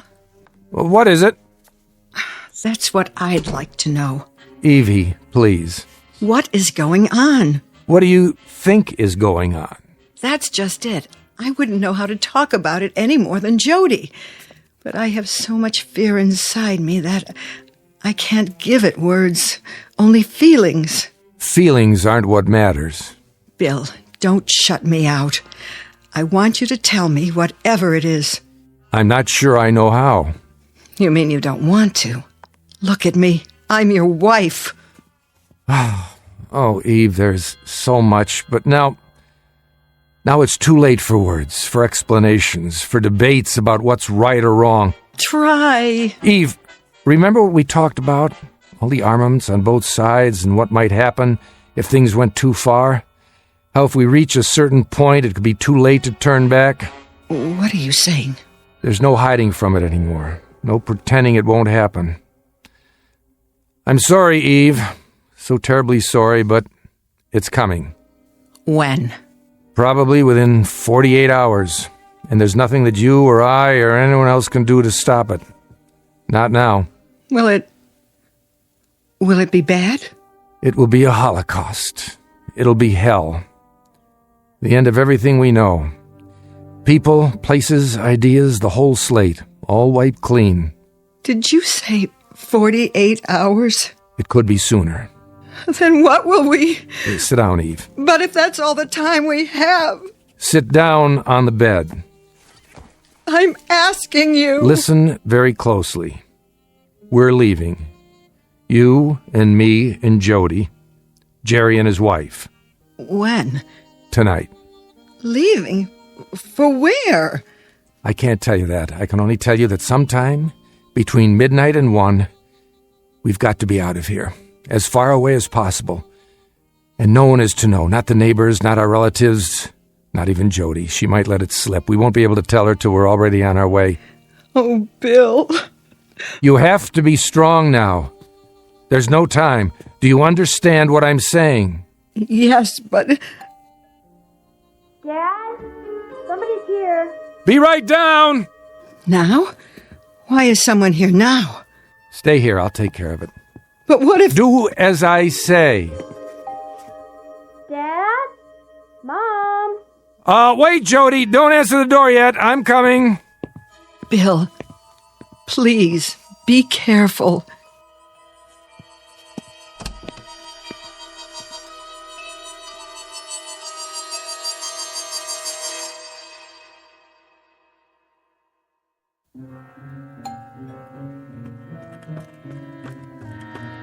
I'm here, Jody. Are you expecting someone? Not yet. Well, should I answer the door? I'll get it. Dad, what's the matter? Nothing at all. Hello, Bill? Oh. Hi, Jerry, you're early. I am? We were just gonna give you a call. Oh, right. Cards. If you came by to tell us you can't make it... Are you kidding? It's $1 a point tonight. I don't know about that. Sure, I've been very hot at cards the last couple of times. So you have. Can I make you a drink? No, thanks. I just dropped by to talk to you about... hi, Jody, how are you? Fine. Bill, I thought I should see you about, The watch? What? Your watch giving you trouble again, is it? Oh, yeah. It's losing time. Probably the battery. Remember, Jerry? Sure, I remember. I just put a new one in for you last month. Probably some corrosion on the contacts. Yeah, that must be it. Let's take a look at it, out in the garage, so I can get to my tools. Good idea, if you don't mind. It won't take a minute. Let's go. Nice seeing you, Jody. Sure, Mr. Iden. Hey, how's your mother these days? I'm fine, Jared. Just fine. Great. I'll see you later, then. With Anne. I hope so. Joe, can you give me a hand setting the table? Sure, Mom. If you want me to. Come on, Jerry. We can go through the kitchen.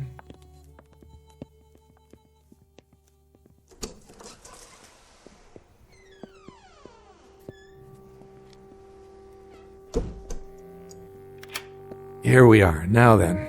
Bill, Let's see that watch now. Take it off your wrist and I'll pop open the back. I've had to change the plan. Not now, not yet. Here's your trouble right here, Jerry. See that? I'll use the drill to buff it down. Now? Keep your voice down. You haven't told him? I told Eve. Jody doesn't know. Keep your head down and keep looking at the watch. And smile. Why? There's a window over there. You never know who's looking. Or listening. Oh, right. Lean in next to me. That's it. Now, what's the change? They've put a different guard on. For the 1 a.m. shift. The man I know, the one I paid off, he clocks out at 11. Then we have to move it up to just before 11. Can we do that? It'll be a lot tougher. More personnel on the grounds then. That doesn't have to make a difference. We'll tell them the same story. Your relatives of mine, and you've got clearance to look at the new ship. That's right. It'll still work. It has to. Did you explain it to Anne? Not everything. Only that we're in danger and we've got to get out. I didn't tell her where or when. Better that way. Jody will stay home tonight. I told her you were coming over later. You and Anne. Can you make it around 8? Yeah. There you go. I think that does it, Jerry.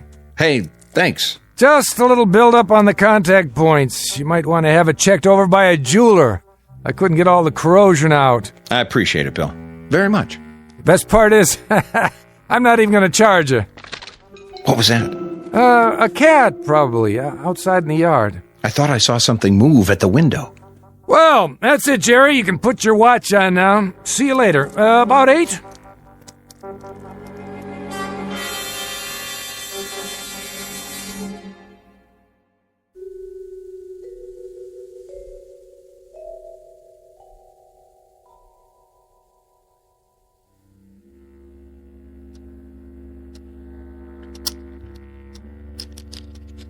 What do you bid?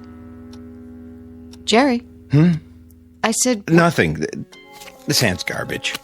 Well, you can't just throw it in again. Well, Jerry's got the right idea. I've got garbage, too. Well, who dealt this mess? You did. Whoa, she's got you there, Evie. Maybe we should give it a break. Yeah, fine with me. You okay, Jody? Sure, I'm just super. How about some lemonade and homemade cake? Sounds wonderful. I didn't give Jerry any dessert tonight. The rigors of a test pilot's wife. Oh, you. Let me help. I'll just get a tray. Jody? Yes, Mother. Will you give us a hand in the kitchen, please? Okay.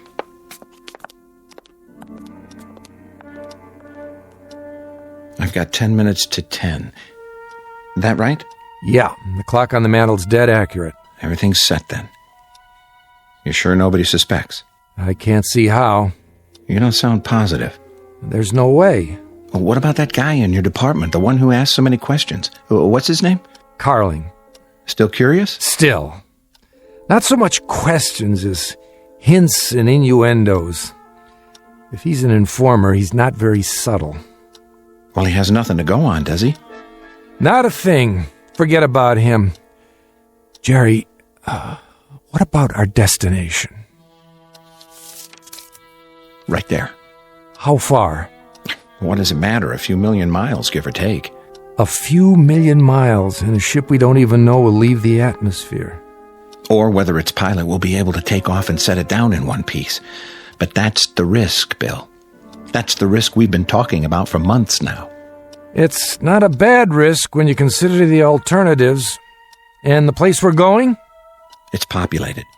We've picked up radio waves, even some snatches of a language not dissimilar to ours. We've been able to decipher a lot of it. And with a little help, a couple of breaks, and the grace of God, we might even make it there. What? Who's here? Put the paper away. But that'd be too obvious. Turn it over, at least. Bill? Look who's here. Well, how goes it, Sturka? And Ryden? Carling? What brings you... Oh, just taking a walk. Saw your house, thought I'd stop off, say hello. Wasn't sure if you were home with all the blinds drawn. So I went to the back door, knocked. Oh, you're welcome anytime, Mr. Carling. Why, thank you. A little game of cards tonight, huh? A little game of cards. We're about to cut into a cake. Care to join us? Just a little more lemonade for me. I was telling your wife that she makes wonderful lemonade. Not too sweet, a little tart, if you know what I mean. I think I do. Hot night, isn't it? A night for the front porch, or sleep. Not much else. How right you are. Jerry, what time's it getting to be? Whoops, that late. What's the matter? Later than you thought, huh, Ryden? We have to leave in a couple of minutes. Oh? I've been up north, you see. Testing an aircraft, wasn't it? That's right. I haven't had much sleep the last couple of weeks. I know the craft. Do you? Well, they say it's capable of leaving our atmosphere. Talk is, it could go to another planet if the right man flew her. Not for a while yet. Needs more testing. Is that a fact? You wouldn't happen to have a cigarette, would you, Sturka? No. Wait, there's an old pack in my pocket. Eve talked me into quitting. A wise woman. Bad for your health. Wouldn't want to take any risks. Not on your life. Here. Don't bother. I'll come get them. More lemonade? Jody and I will bring the cake. Light? I've got it. Keeping score, are you? Yep.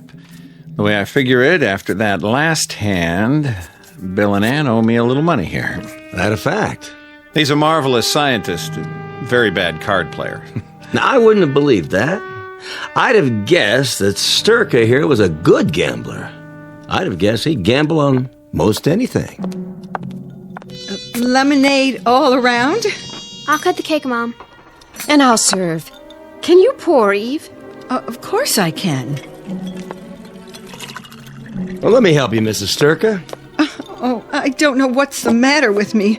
I've spilled some. You seem nervous.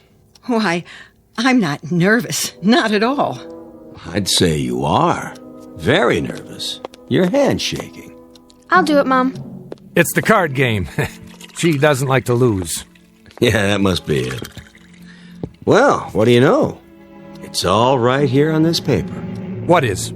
That's just some rough figures. Well, according to this, you've lost a lot of money, Sturka. But I suppose, what's between friends remains between friends. I'd better hold on to that. Don't sweat it, Bill. We don't have to settle tonight. Next week. Next week we'll give you another chance. You'd better. Next week, eh? You plan ahead. Way ahead. A week? That's nothing. I beg to differ.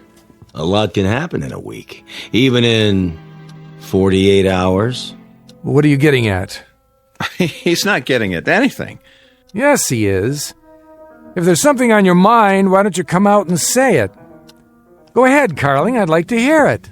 There's nothing on my mind. Nothing at all. Well, I better go on home now. I'll show you to the door. Thanks. I'll see you at the plant tomorrow. Bright and early.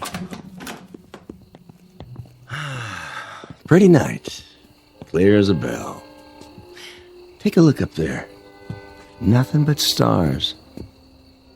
Ever wonder if those stars have planets? And if those planets have people on them, too? Maybe even people like us? That thought's crossed my mind. Ever think, maybe you'd be better off there than you are here? That thought's crossed my mind, too. I have no doubt. See you in the morning, then? Yes, in the morning.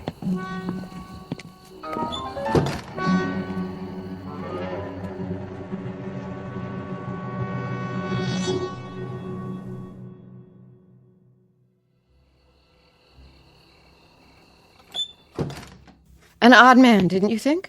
Oh, I don't know. The way he kept watching us?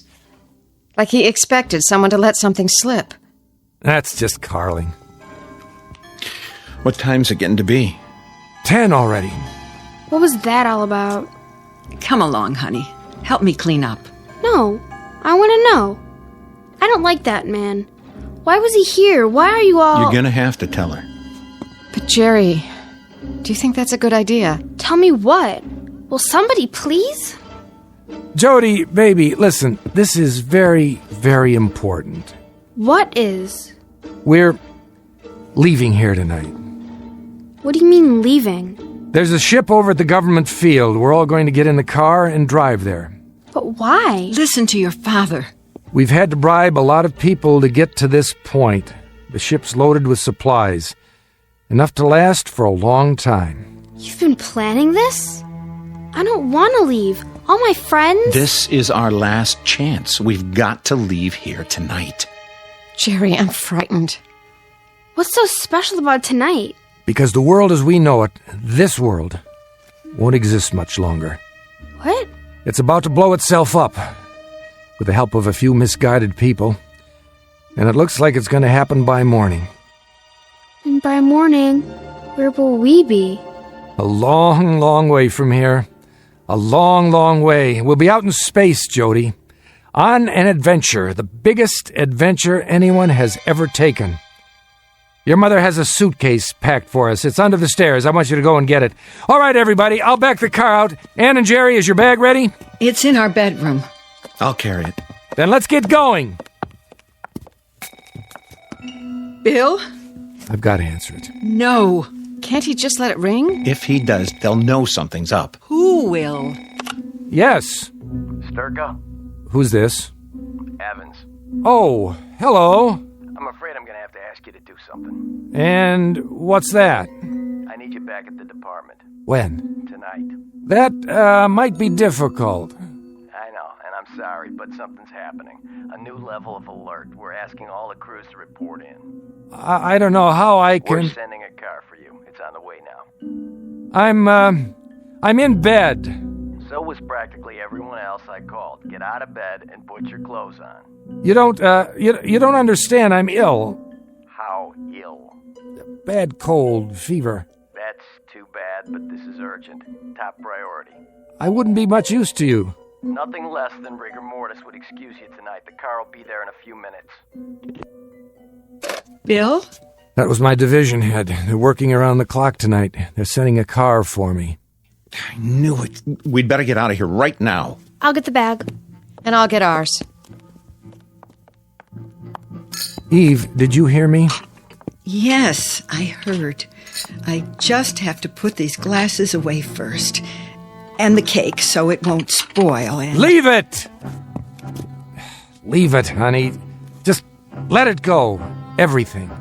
All right, if you say so, Bill. I suppose someone will wash them, won't they? Doesn't matter now. Do you hear me? Do you understand what I'm saying? Yes, as soon as I get my purse and my keys.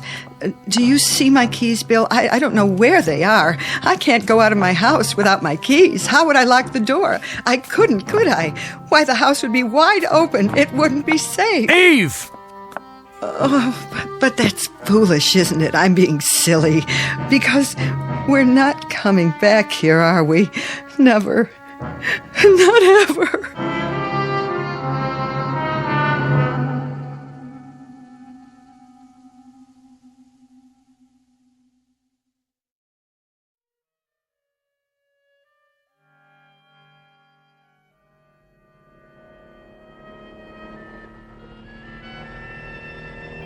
Won't this car go any faster? We're almost there. It's just up ahead. Everybody okay in back? We're fine. There's the gate.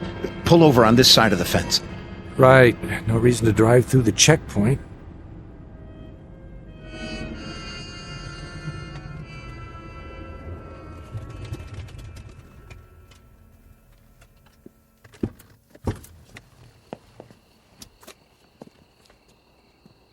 Stay in the car for now. It's awfully dark. It won't be if they put on the searchlights. What if they do? They won't, unless there's a security breach. For now, we're only observers. Government property starts at the fence. Dad, look. Out there on the field. What is that thing? That's our transportation. Yep. That's it. But it doesn't even look like anything I've ever... I know. It's top secret. The craft I was testing. It's an experimental design, a prototype. Will it fly? It did up north. Bill, who's that? Oh, it must be our contact. That's him. It has to be. Why is he carrying a flashlight? Give him the signal. Eve, lean over and flash the headlights once. If you say so. Oh, wait a minute. That's not... Good evening, Sturka. Fancy meeting you here. I could say the same. A long way from home, aren't you? It was my idea. I told him to drive out and see the ship. That's quite a story. You don't honestly think anyone will believe it, do you? Jerry, he's got a gun. Now take it easy, Carling. Just stand there quietly, you two. Very, very quietly. And don't make a move. Wouldn't want to set off any alarms. What do you want? Name it. Would you mind getting back in the car? Sure, Ed. Just do me a favor, huh? And put the gun down. In the car. The front seat, please. What for? We're going for a little ride to the checkpoint. And I'll be in the back seat. Is that necessary? Would you three ladies be so kind as to get out? The two gentlemen and I have an engagement with the authorities. They have nothing to do with this. In that case, they have nothing to worry about. Someone will be along for them in a moment. Now step out, please. If you insist. Careful with the door now. Slowly. No, Mr. Carling. You be careful. Oh, get the gun! I got it! Give it to me. In 1 second. Sturka, you don't realize what you're doing. Don't I? Oh! Bill, is he... Get in the car, Jerry. The gate's open. We're going through.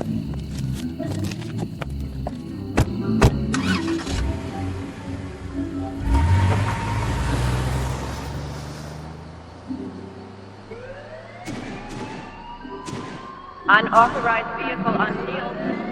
Unauthorized vehicle on field. Guard Unit 7, approach and apprehend. Approach unauthorized vehicle.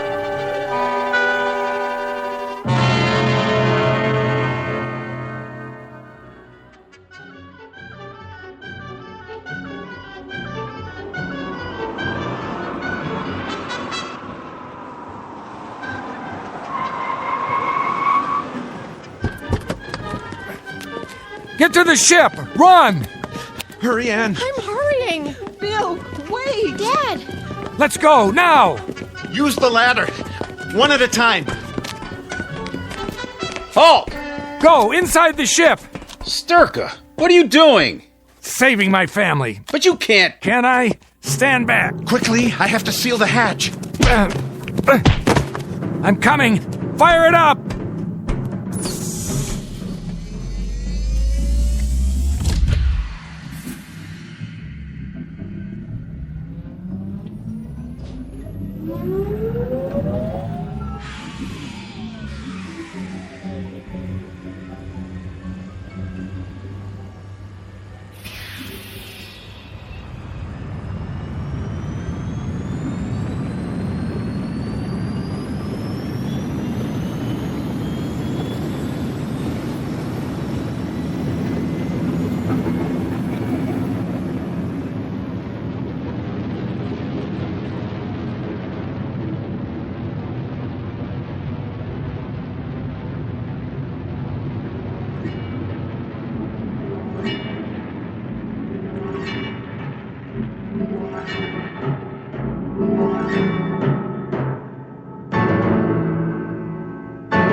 I told him to stay strapped in till we leave the atmosphere. Everybody okay? 12 o'clock and all is well. Pressure's good. Air, fuel supply. The stars look far away. They are. But the one we want, that's not as far. Which one is it? See it there? The shiny one. Bright blue, over on the right. Yes, I see it. And are there people on it? People like us? People like us. It's the third planet from the sun, Bill. That's where we're going. To a place called Earth. Earth. Nice name. I like the sound of it. Full speed ahead! Aye, aye, Captain. Steady as she goes.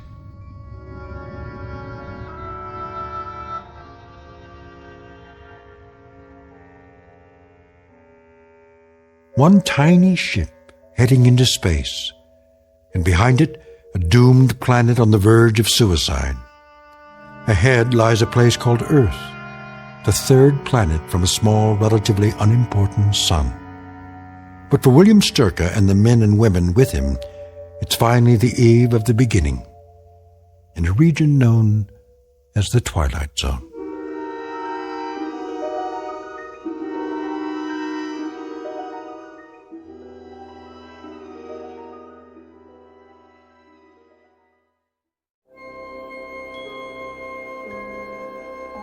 Hi, this is Carl Amari, producer of the Twilight Zone radio dramas. I'd like to take a moment to tell you about our official website at twilightzoneradio.com, where you'll get the latest news and information on these Twilight Zone radio dramas. Plus, at twilightzoneradio.com, you can digitally download 3 free episodes or any of our episodes for only $1.95 each. In this age of ever-changing technology, we've decided to make these episodes instantly available to you by making the Twilight Zone radio dramas a digital download-only series. This means that this series will no longer be offered on CD. The CD collections at our website are now being offered while supplies last at buy one, get one free. So be sure to get your favorites before they're sold out. Be sure to visit us often, and I'll see you in the zone.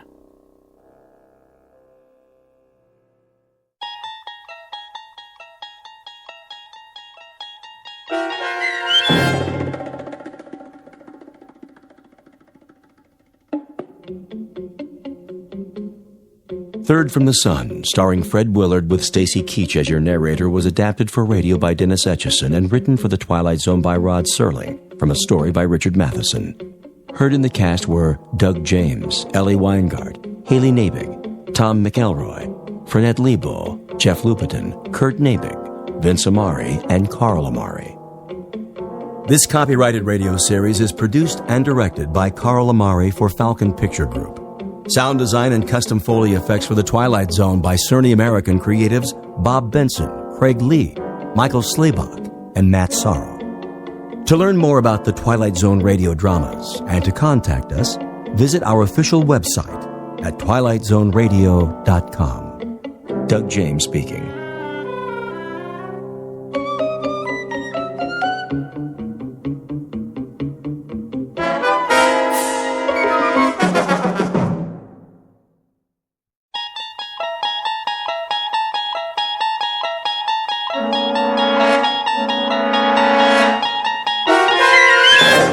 There is a fifth dimension beyond that which is known to man. It is a dimension as vast as space and as timeless as infinity. It is the middle ground between light and shadow, and it lies between the pit of man's fears and the summit of his knowledge. This is the dimension of imagination. It is an area which we call the Twilight Zone.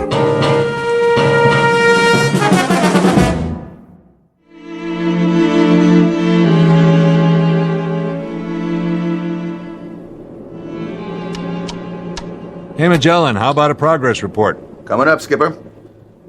We'll be about 4 minutes behind flight plan at 30 degrees west. That all? I can pick up 4 minutes easy, Hatch, with or without the jet stream. That's what I like to hear, Captain. Early ETA. Leave it to Captain Farver, Craig, when you've flown as long as he has. Captain? Yes, Wyatt? Gander wants to know if you intend an altitude change after we pass 30 west. How are the numbers? Got him right here. Look okay, Purcell? Check. Here you go, Captain. Thank you, Mr. Purcell. All right, then. Gentlemen, you'll be pleased to know that thanks to the quality of this aircraft, the fine weather, and my brilliant flying, we'll hit JFK ahead of schedule, as long as our speed holds up. Send it in, Wyatt. Yes, sir.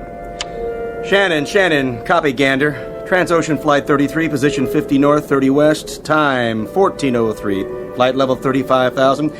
Estimating 52 north, 40 west, and 2431. Estimating 52 north, 40 west, and 2431. Estimating JFK 1830, endurance 79560. Report received, Skipper. Hey, Janie. Boys? How we doing back there? Oh, the passengers are very content. But on behalf of the flight attendants, we have one respectful request. That you get us to the Big Apple as soon as possible. One's going to the opera. Opera? And 3 in first class have heavy dates. And a 4th, well, she just might be free for dinner with a polite and single crew member, assuming there's anyone like that on board. Hold it a minute. What is it, Captain? Did you feel anything? Feel? What do you mean, Skipper? I don't know. Thought I felt something. Something funny. Like a sensation of speed. I can't put my finger on it. Guess it's my bones. I must be getting old. True airspeed 440, Skipper. We're level. Do you suppose we picked up a tailwind? Maybe. Those jet streams are tricky, but it's that crazy feeling I can't shake. You can't feel a tailwind. But I feel something. Checking the instruments. Everything looks fine. Magellan, give us a speed check with your Loran. Right. I'd better do it again. What's going on? Skipper, Loran indicates a ground speed of 830 knots. Never heard of a tailwind like that. Check it again.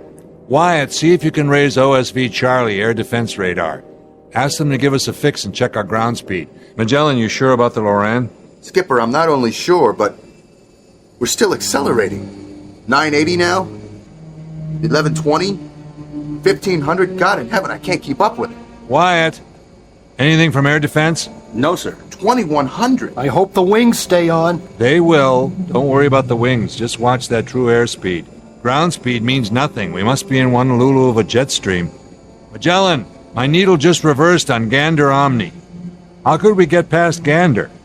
Give me a fast position check. Skipper, we are past Gander. We must be doing 3,000 knots. Try to raise Harmon control. If you can't, try Moncton or Boston. At this speed, you might as well try Kennedy. Transocean 33, Harmon control, come in, please. Harmon, please acknowledge. Transocean 33, Moncton. Transocean 33, Boston control, come in, please. Transocean 33 to Kennedy control. Can you hear us, please? No soap, I can't raise anyone.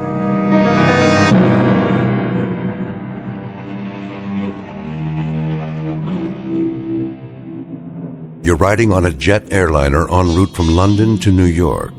You're at 35,000 feet atop an overcast and roughly 55 minutes from John F. Kennedy Airport. But what you're witnessing inside the cockpit of this plane is no reflection on the aircraft or crew. It's a safe, well-engineered, perfectly designed machine. And the personnel you've just met are a trained, cool, highly efficient team. The problem is simply that the plane is going too fast, and there is nothing within the realm of knowledge or logic to explain it. Unbeknownst to passengers and crew, Flight 33's Odyssey will carry it to an uncharted region, well off the beaten track of commercial travelers. For you see, it's moving at record speed now and heading straight into the Twilight Zone. And now, the Twilight Zone and our story, The Odyssey of Flight 33, starring Daniel J. Travante, with Stacy Keach as your narrator.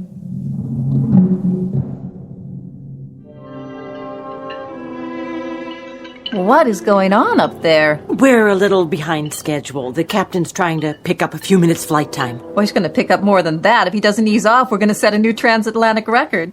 Help me, will you, Paula? Oh, sure, but... Get the beverage cart ready. Again? Yes, again. But it's going to roll all over the place. If it does, you'll just have to lock the wheels. Well, maybe we should wait. For what? Well, till the captain turns off the seatbelt sign. He hasn't turned it on yet. Well, why not? He's got other things on his mind. Like? Do as I say. Please. Oh, okay, Jane. Just the beverage service? And peanuts. Got it. I guess you must have told them. What? Delivered my message to the Flyboys. I've got 8 o'clock tickets for the Met tonight, the ride of the Valkyrie. I told them. Oh, thanks!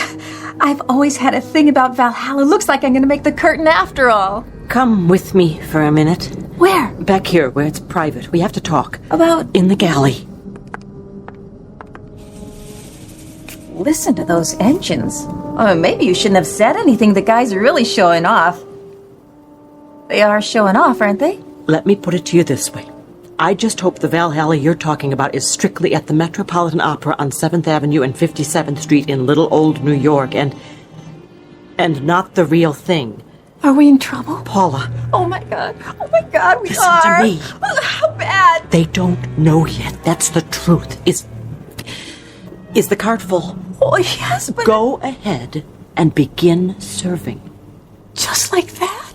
Coffee, tea, or milk with a smile. Oh, I should have gone to acting school. You can do it. I'll be right there with you.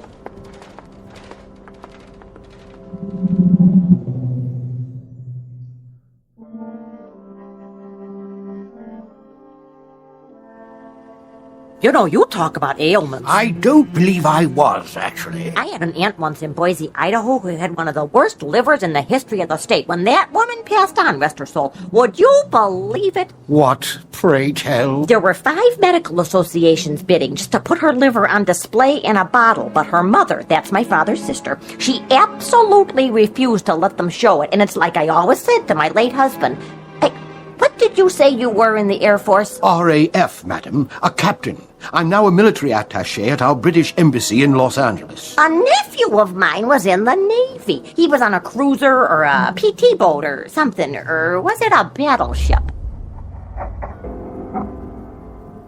I say, did you feel anything? Well, I was a little queasy when we took off, but my late husband used to say that I had a stomach like a... That's odd. A lot of people have queasy stomachs. I have what they call... Quite odd, really. I had a distinct sensation of rapid acceleration, I should say. Well, here we are. This tray is for you, ma'am, and this one is... Got a case of the nerves, miss? Oh, I'm meeting someone in New York. My boyfriend. I don't want to be late, so I'm kind of, nervous. One lucky fella, that's all I can say. You got another one of those cute little trays for me? I just ran out. Well, I see one more underneath. Well, I have to go back to the galley. Excuse me.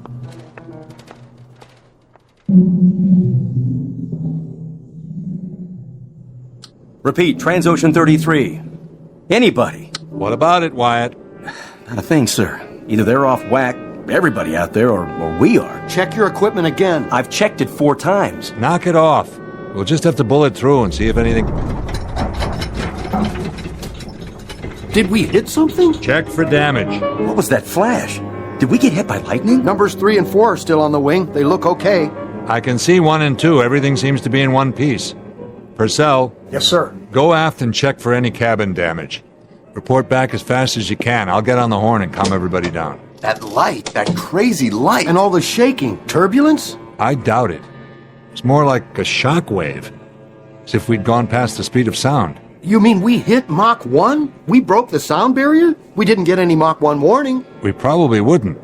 Not with a true airspeed of only 440. Magellan's last speed fix showed 3,000 knots. We could have broken some kind of barrier, but not any I've ever heard of. Magellan, can you give me a Loran fix now? Whatever that bump was, Skipper, it knocked out everything. Loran's inoperative. Altimeter and rate of climb steady. Skipper, I still can't raise Gander or Moncton or Boston. Either they're off the air or we are. Or both. Hatch, give me a sun fix. I'll need a heading from JFK from our last known position. If we can't raise anybody, we'll have to go down and establish visual contact. Skipper, we can't do that. We leave this altitude and we'll land smack in the middle of 20 other flights. Sooner or later, we're going to have to find a landmark or go VFR. With no radio contact, we're like a deaf and dumb man. But as long as we stay up here, we're even worse off. We're also blind. No damage aft, Skipper. Everybody's, well, scared. Ours not to reason why. Into the Valley of Public Relations. Hand me the mic. Ladies and gentlemen, this is Captain Farver speaking. I want to assure you that everything is under control and that there is no danger.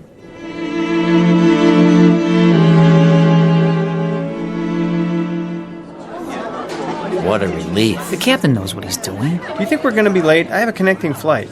Oh, thank God. We encountered a little clear air turbulence back there, along with some kind of atmospheric phenomenon. Miss, I need another glass of juice. I spilled mine. Yes, of course. I just got this dress for the trip, and now... Dear lady, will you kindly listen to the captain? There's been no damage to the aircraft except for some temporary malfunction of our radio. We'll have that fixed in no time.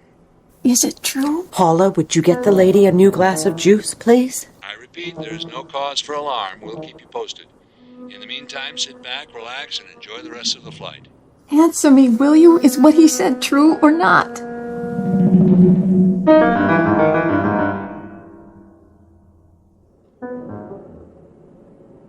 That should hold them. For now, maybe, but don't bet on it. If we run according to schedule, we should be landing at Kennedy inside of the next 40 minutes. Until then, please keep your seatbelts fastened as a precaution. Remember, our flight attendants are at your service. Purcell, what's our fuel? 29,435 pounds. With the Loran out, I don't know what our ground speed is. But I've got a hunch we left that tailwind. I don't have the feeling of acceleration anymore. Magellan, how about that heading to JFK? Well, part of this is scientific, Skipper, and part of it's Kentucky windage. Try 262. That's as close as I can make it. 262 it is. All right, gentlemen, you know what we're up against. We're apparently out of touch with all ground radar points. We don't even know if we're on an airway. And this 707 is a beast that gulps fuel. All of which means we've got one chance. To go down through this overcast and look for something familiar. You're talking about flying blind. It's very possible, not to say probable, that we may hit something on the way down, but we've got to take that chance or wait up here till we run out of fuel. I just wanted you to know where we stand. Now everyone keep a sharp lookout for other traffic.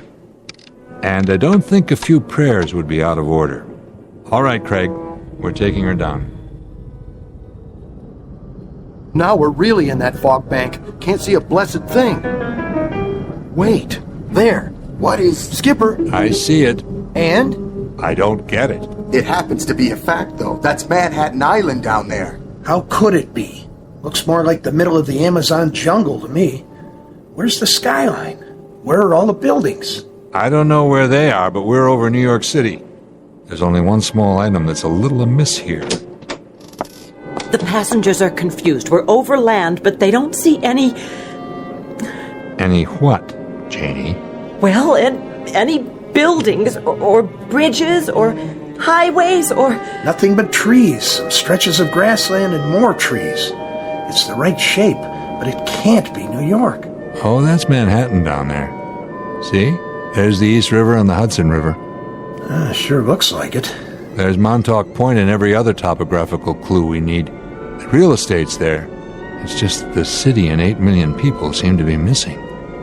There isn't any New York City. It's disappeared. Come on, boys. You're joking, right? Skipper, verify something for me, would you? And in a hurry. Look! It's just not possible. The bringer of thunder. What? Down there, right below us, in the middle of all that foliage. You see it moving? All I see is a jungle. That thing there. The one that just pulled up a tree like a toothpick and ate the top off of it. I've seen him in picture books.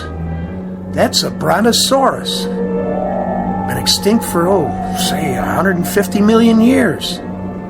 That, my friends, is the largest dinosaur that ever walked the earth.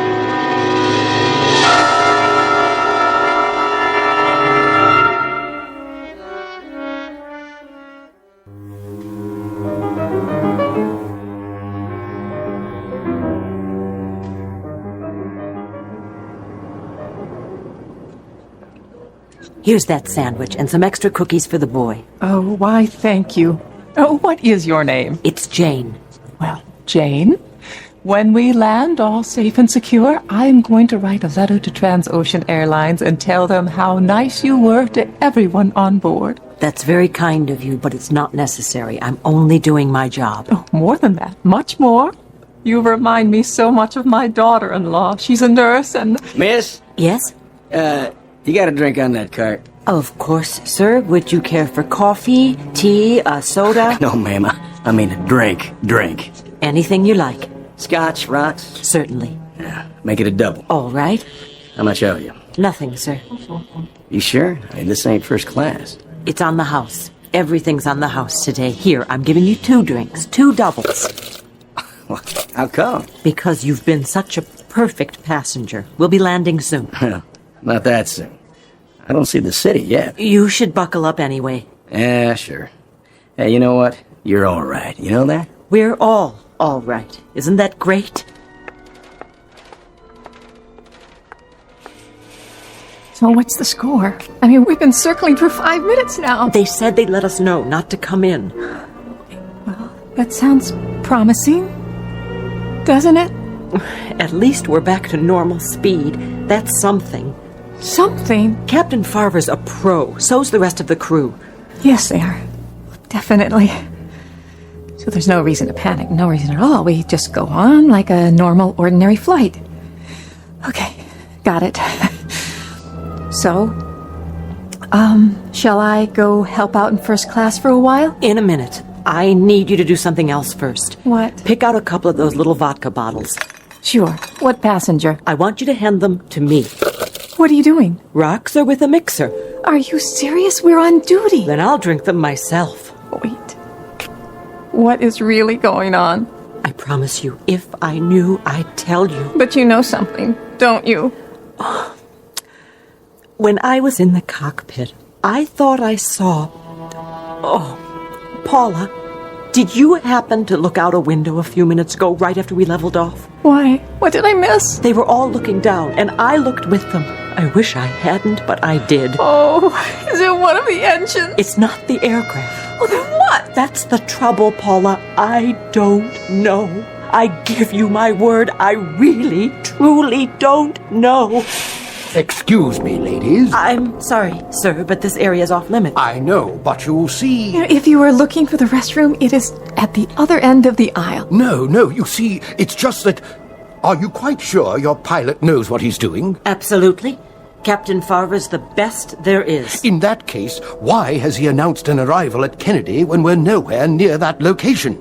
I'm not blind, you know. I've made this flight many times, a great many times, and I can assure you that wherever we are, this is not New York airspace. There was a last-minute change in the flight plan. The captain's taking an alternate approach. For what reason, may I ask? Something about the jet stream. Rubbish. I flew for the RAF. The jet stream occurs at different altitudes, not at widely varying longitudes. Whatever it is you're attempting to cover up. Would you mind taking your seat, sir? I'll tell you young ladies something else. I have a camera in my flight bag, and I've documented this alternative flight plan on 2 rolls of 35mm film. Whatever ideas that cowboy captain of yours may have about unscheduled shortcuts, I'm sure the Federal Aviation Agency will be most interested. Thank you very much, sir. I'll pass it along. I wonder what else he got pictures of. What? Nothing, Paula. Cheers.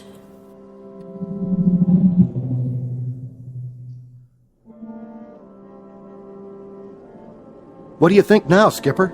Well, we've flown over what should be Schenectady, Albany, and points north. That's what you and Craig keep saying, but personally, I don't get it. Take a look. There's the topography. You can make out the coastline, the mountain ranges. But it's not any New York state I've ever seen, and neither have you. Admit it, Captain. It looks like some kind of forest land, and it just goes on. And there's still no sign of life. Except for that thing with the long neck and the teeth. From here, I made it to be about 5 stories tall. It was a brontosaurus, no doubt about it. Listen to you. Listen to us all like it was something people see every day. Nobody's seen anything like that for 100 million years. Longer than that. So here we are, talking away like rational human beings. Craig. Yes, Captain? Ever hear of Occam's razor? That rings a bell. Don't tell me. Is it what we're going to hit next? Wait a minute. I think I remember. From science class. He was a mathematician. Right. He came up with a principle, a way of thinking. Which is? In a nutshell, it was this. When you look for a scientific explanation, say for something that doesn't seem to have an explanation right off, you should go for the simplest answer that accounts for everything. All right. I got it. This is all a dream. I'm dreaming. I'm in a hotel room in New York with a big soft bed. I'm going to wake up any second now. Or you can't wake up, because, see, you're already dead. You died in your sleep. We all did. We just don't know it. You're not listening. I said the simplest answer that accounts for all the facts. That means everything that's happened. There is no way to account for it. All right. What if I said we were swallowed by a whale like Jonah? Would you buy that? No, because whales live in the ocean, not the air. Unless we already crashed in the Atlantic and didn't notice. Pretty big thing not to notice. Exactly. Or could we say we've been swallowed by a flying saucer, and this isn't even the Earth anymore? Flying saucers don't have throttles and altimeters and 400 people in the cabin. And flight attendants like Janie. How do you know? Been on one before? Now you're catching on. Those aren't the simplest answers. You don't buy those theories any more than I do, because they're too much of a stretch, an unnecessary one. It's always possible that they could turn out to be true, but why make such a big jump? You see what I mean? Captain, I'm not real big on science fiction. Why are you telling us this? Because I thought about it, and I came up with a theory myself. A surmise based on everything we know. That I'd like to hear, because I'm flat out of answers myself. I'll give you my surmise then, gentlemen. You may want to trust me up with ropes when you hear this.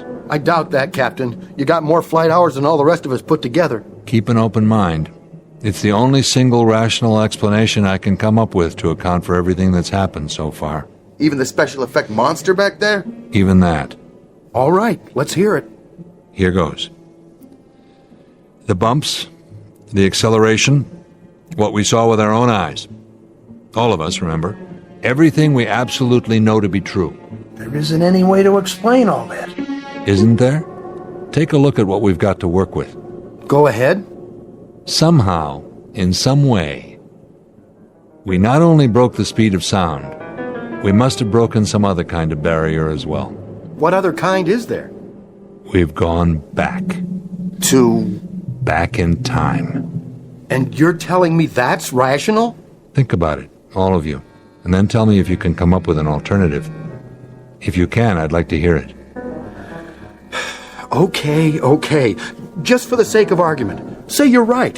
Where does that leave us, Skipper? And what are we supposed to do about it? Skipper, fuel is down to 19,000 pounds. That's about what I estimated. Not much. You know, I've stared at these instruments till I know every number by heart, but it doesn't do me any good. Because without a theory to act on, nothing changes. All this is still impossible. And the clock is ticking. And we're stuck up here, waiting for radio contact or visual confirmation till hell freezes over or we run out of fuel. And guess which one happens first? At which point we set this baby down in Adventureland without enough clear ground to stop. And we break in half. So, let me get this straight. What you're saying is... What I'm saying is, when you don't have anything else to fall back on, pick the best damn theory you have and act on it. Because that's the only chance you have, even if it's a slim one. Not exactly good science. Too many unknowns. But when the choice is between slim and none... So what do we do about it? We rev this baby up till she's going as fast as she can. We climb until we hit that jet stream, and then we try to follow the same flight plan, and I mean exactly, and go back to where we came from. Is that all? Our instruments are functional. The only thing that's wrong with the radio on the Loran is that nobody's down there to hear us or send up a signal. It's a long shot. It's the only shot. You got a better one? No, sir. Then let's do it. 700 knots. 780 knots. 800. 900 knots. Skipper, I don't know if we're going to make it. Throttle forward. What are you doing in here? Hang on, Janie. Whatever you're doing, stop before you kill us all!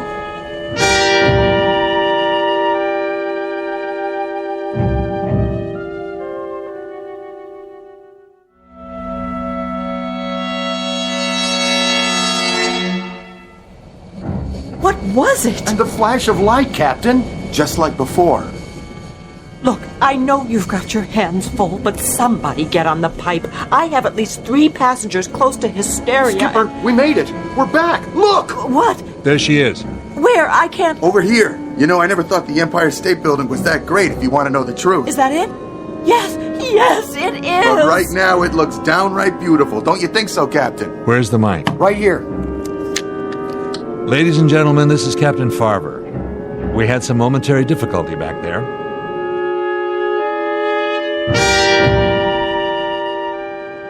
But as you can see, we're now over New York. We should be landing in just a few minutes. Thank you all for bearing with us. Bravo! He did it. I haven't prayed since... Down on my knees and Hey, look, the Statue of Liberty. It's right down there. Kiss the ground. May, I must have dozed off. Did I miss anything? In a word, madam, dear lady, yes. Well, sometimes I just have to rest my eyes for a second or two. You know how it is. Quite. These seats are awfully uncomfortable, though, right in the small of my back. My doctor said I should never sit in one position for this long. He told me, next time I won't fly, I'll take the train. Miss, you never brought me an extra pillow like I asked. Didn't you hear me? I distinctly remember saying... Here, ma'am. Take all the pillows you want.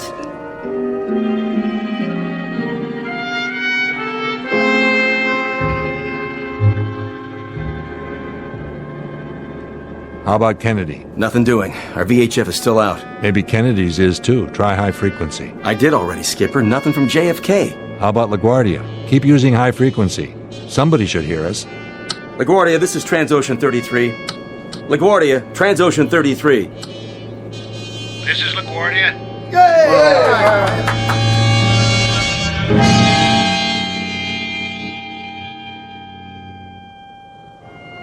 Oh, thank God. The boys had me going there for a while. Oh, I want to take a hot bath, then sleep for 12 straight hours. Oh, I wish I could do that. Oh, no. Are you on turnaround? Oh, no, it's not that. I thought you had your layover back at Heathrow. I did. You know, it's these time zones. I set my clock for London time, but I wake up on Eastern Standard. You ever try to order breakfast in the middle of the night? You get used to it. I know. Catch your Z's whenever you can. But a couple hours in the lounge just doesn't cut it. Not for me. There's always the taxi ride to the airport. That's good for a little shut-eye. Oh, 30 minutes in the backseat of a taxi in traffic. You know, I don't know how you do it. I really don't. Sounds like they stuck you with a rookie schedule, Paula. I'll talk to Lynn at the hub office. She'll do something about it. That would be great. This kind of thing, I didn't know if I could handle it. You did fine. They didn't cover this in training. Not exactly. Has it happened before? Believe me, no. And it won't happen again. Should I collect the trays now?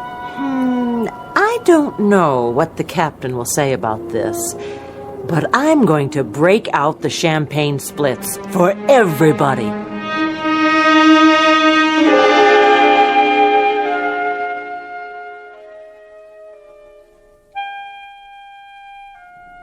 Wyatt, try for radio contact. Yes, sir. This is Transocean 33, LaGuardia. We're on the northeast leg of the LaGuardia Range, and both our ILS and VOR appear inoperative. Request radar vector to JFK ILS. Nothing, sir. Keep trying. Transocean 33, LaGuardia. What are you, a wise guy? You like what? I got a live one. Yes! All right!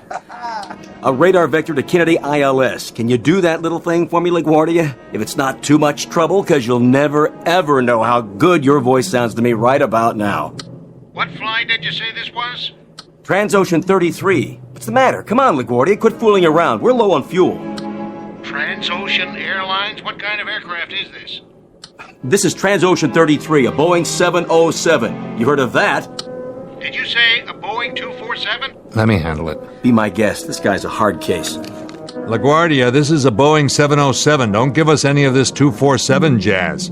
You're a few decades behind the times. This is a 707, LaGuardia. A jet. 4 big, lovely Pratt Whitney turbines. Only they're getting hungry. We're low on fuel, and all we want is a radar vector to Kennedy. Now, do you have us in radar contact, or don't you? I don't know who you guys are, but we don't know anything at all about radar or jets or anything else like that. But if you're really low on fuel, we'll clear you to land here. Well, aren't you the generous one? Hey, don't go to any trouble on our account. Captain, the approach chart says their longest runway is less than 5,000 feet. Should we take a chance? Transocean 33, you're cleared to land on runway 22. Altimeter 2988, wind southward 10 miles per hour. The captain is to report to the CAA office immediately after landing. Roger. We'll stay in touch. CAA? Why, they haven't called the Federal Aviation Agency the CAA in more years than I've been flying. What do you want to do? All right, Craig, we're bringing her down. If you say so. It'll be like landing in a phone booth, but... Captain, circle again, will you? Why, something wrong? Take a look. What is it, Hatch? What are you? Still New York, all right. Will you take a good look? What are those 2 structures? Where? Those buildings right under us. Skipper, do you know what they are? Do you? I know exactly what they are. The Trilon and Perisphere. The who? I saw an old newsreel about it. They built it all and tore it down a long time ago, before I was born. But there's no doubt. That's the New York World's Fair. The 65 World's Fair? They must have left some of it standing. Funny, I never noticed it before. Not the 1965 fair, the one before that. But that was in 1939. I know they tore that one down. They did. So that means we're in 1939. We came back. We did it. We came back, but dear God, we didn't come back far enough. We can't land. We can't land at LaGuardia, not in 1939. We've got to try again. What about the passengers? I think we'd better let them in on it. What choice do we have? We owe them the truth. Ladies and gentlemen, this is your captain. What I'm about to tell you is something I can't explain very well. Your crew is as perplexed about it as you are. But if you look out on the left-hand side of this aircraft, you'll see directly below you an area that was once called Lake Success, and those buildings down there aren't the United Nations. They happen to be...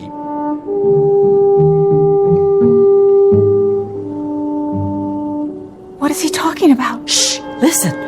They happen to be the New York World's Fair. That man's gone crazy. He shouldn't be flying an airplane. Madam, would you kindly not? What I'm trying to tell you is that somehow, some way, in some manner, this aircraft has gone back in time, and it's 1939. We're going to try to increase our speed and go through the sound barrier, or time barrier, whatever it is, the same as we've already done twice before. I don't know if I can do it. I don't even know that we have enough fuel, but I ask you to remain calm and pray.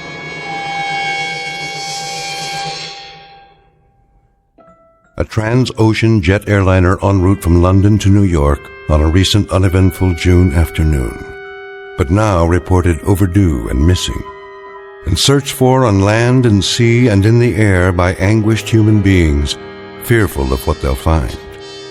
But you and I know where she is. You and I know what's happened.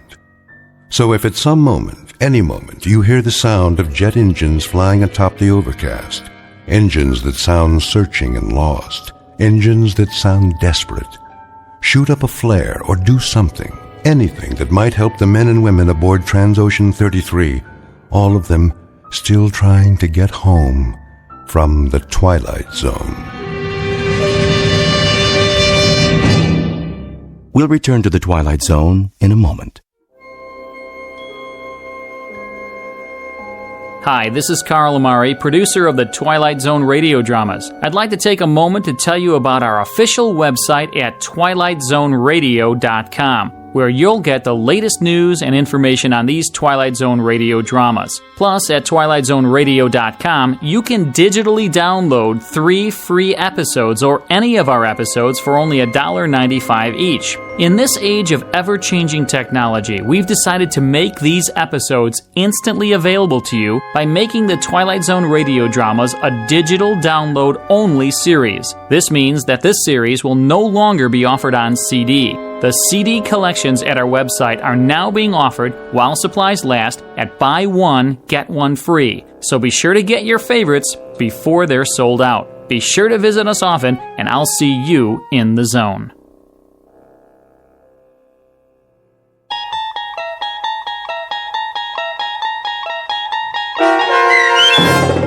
Odyssey of Flight 33, starring Daniel J. Travanti, with Stacy Keach as your narrator, was written for The Twilight Zone by Rod Serling and adapted for radio by Dennis Etchison. Heard in the cast were Taylor Miller, Peter DeFaria, Richard Hensel, Turk Muller, Doug James, Peggy Roeder, Carl Amari, Roger Wolski, Vince Amari, and Roderick Peoples. To learn more about the Twilight Zone radio dramas and to obtain audio cassettes and CDs of these programs, visit our website at twilightzoneradio.com.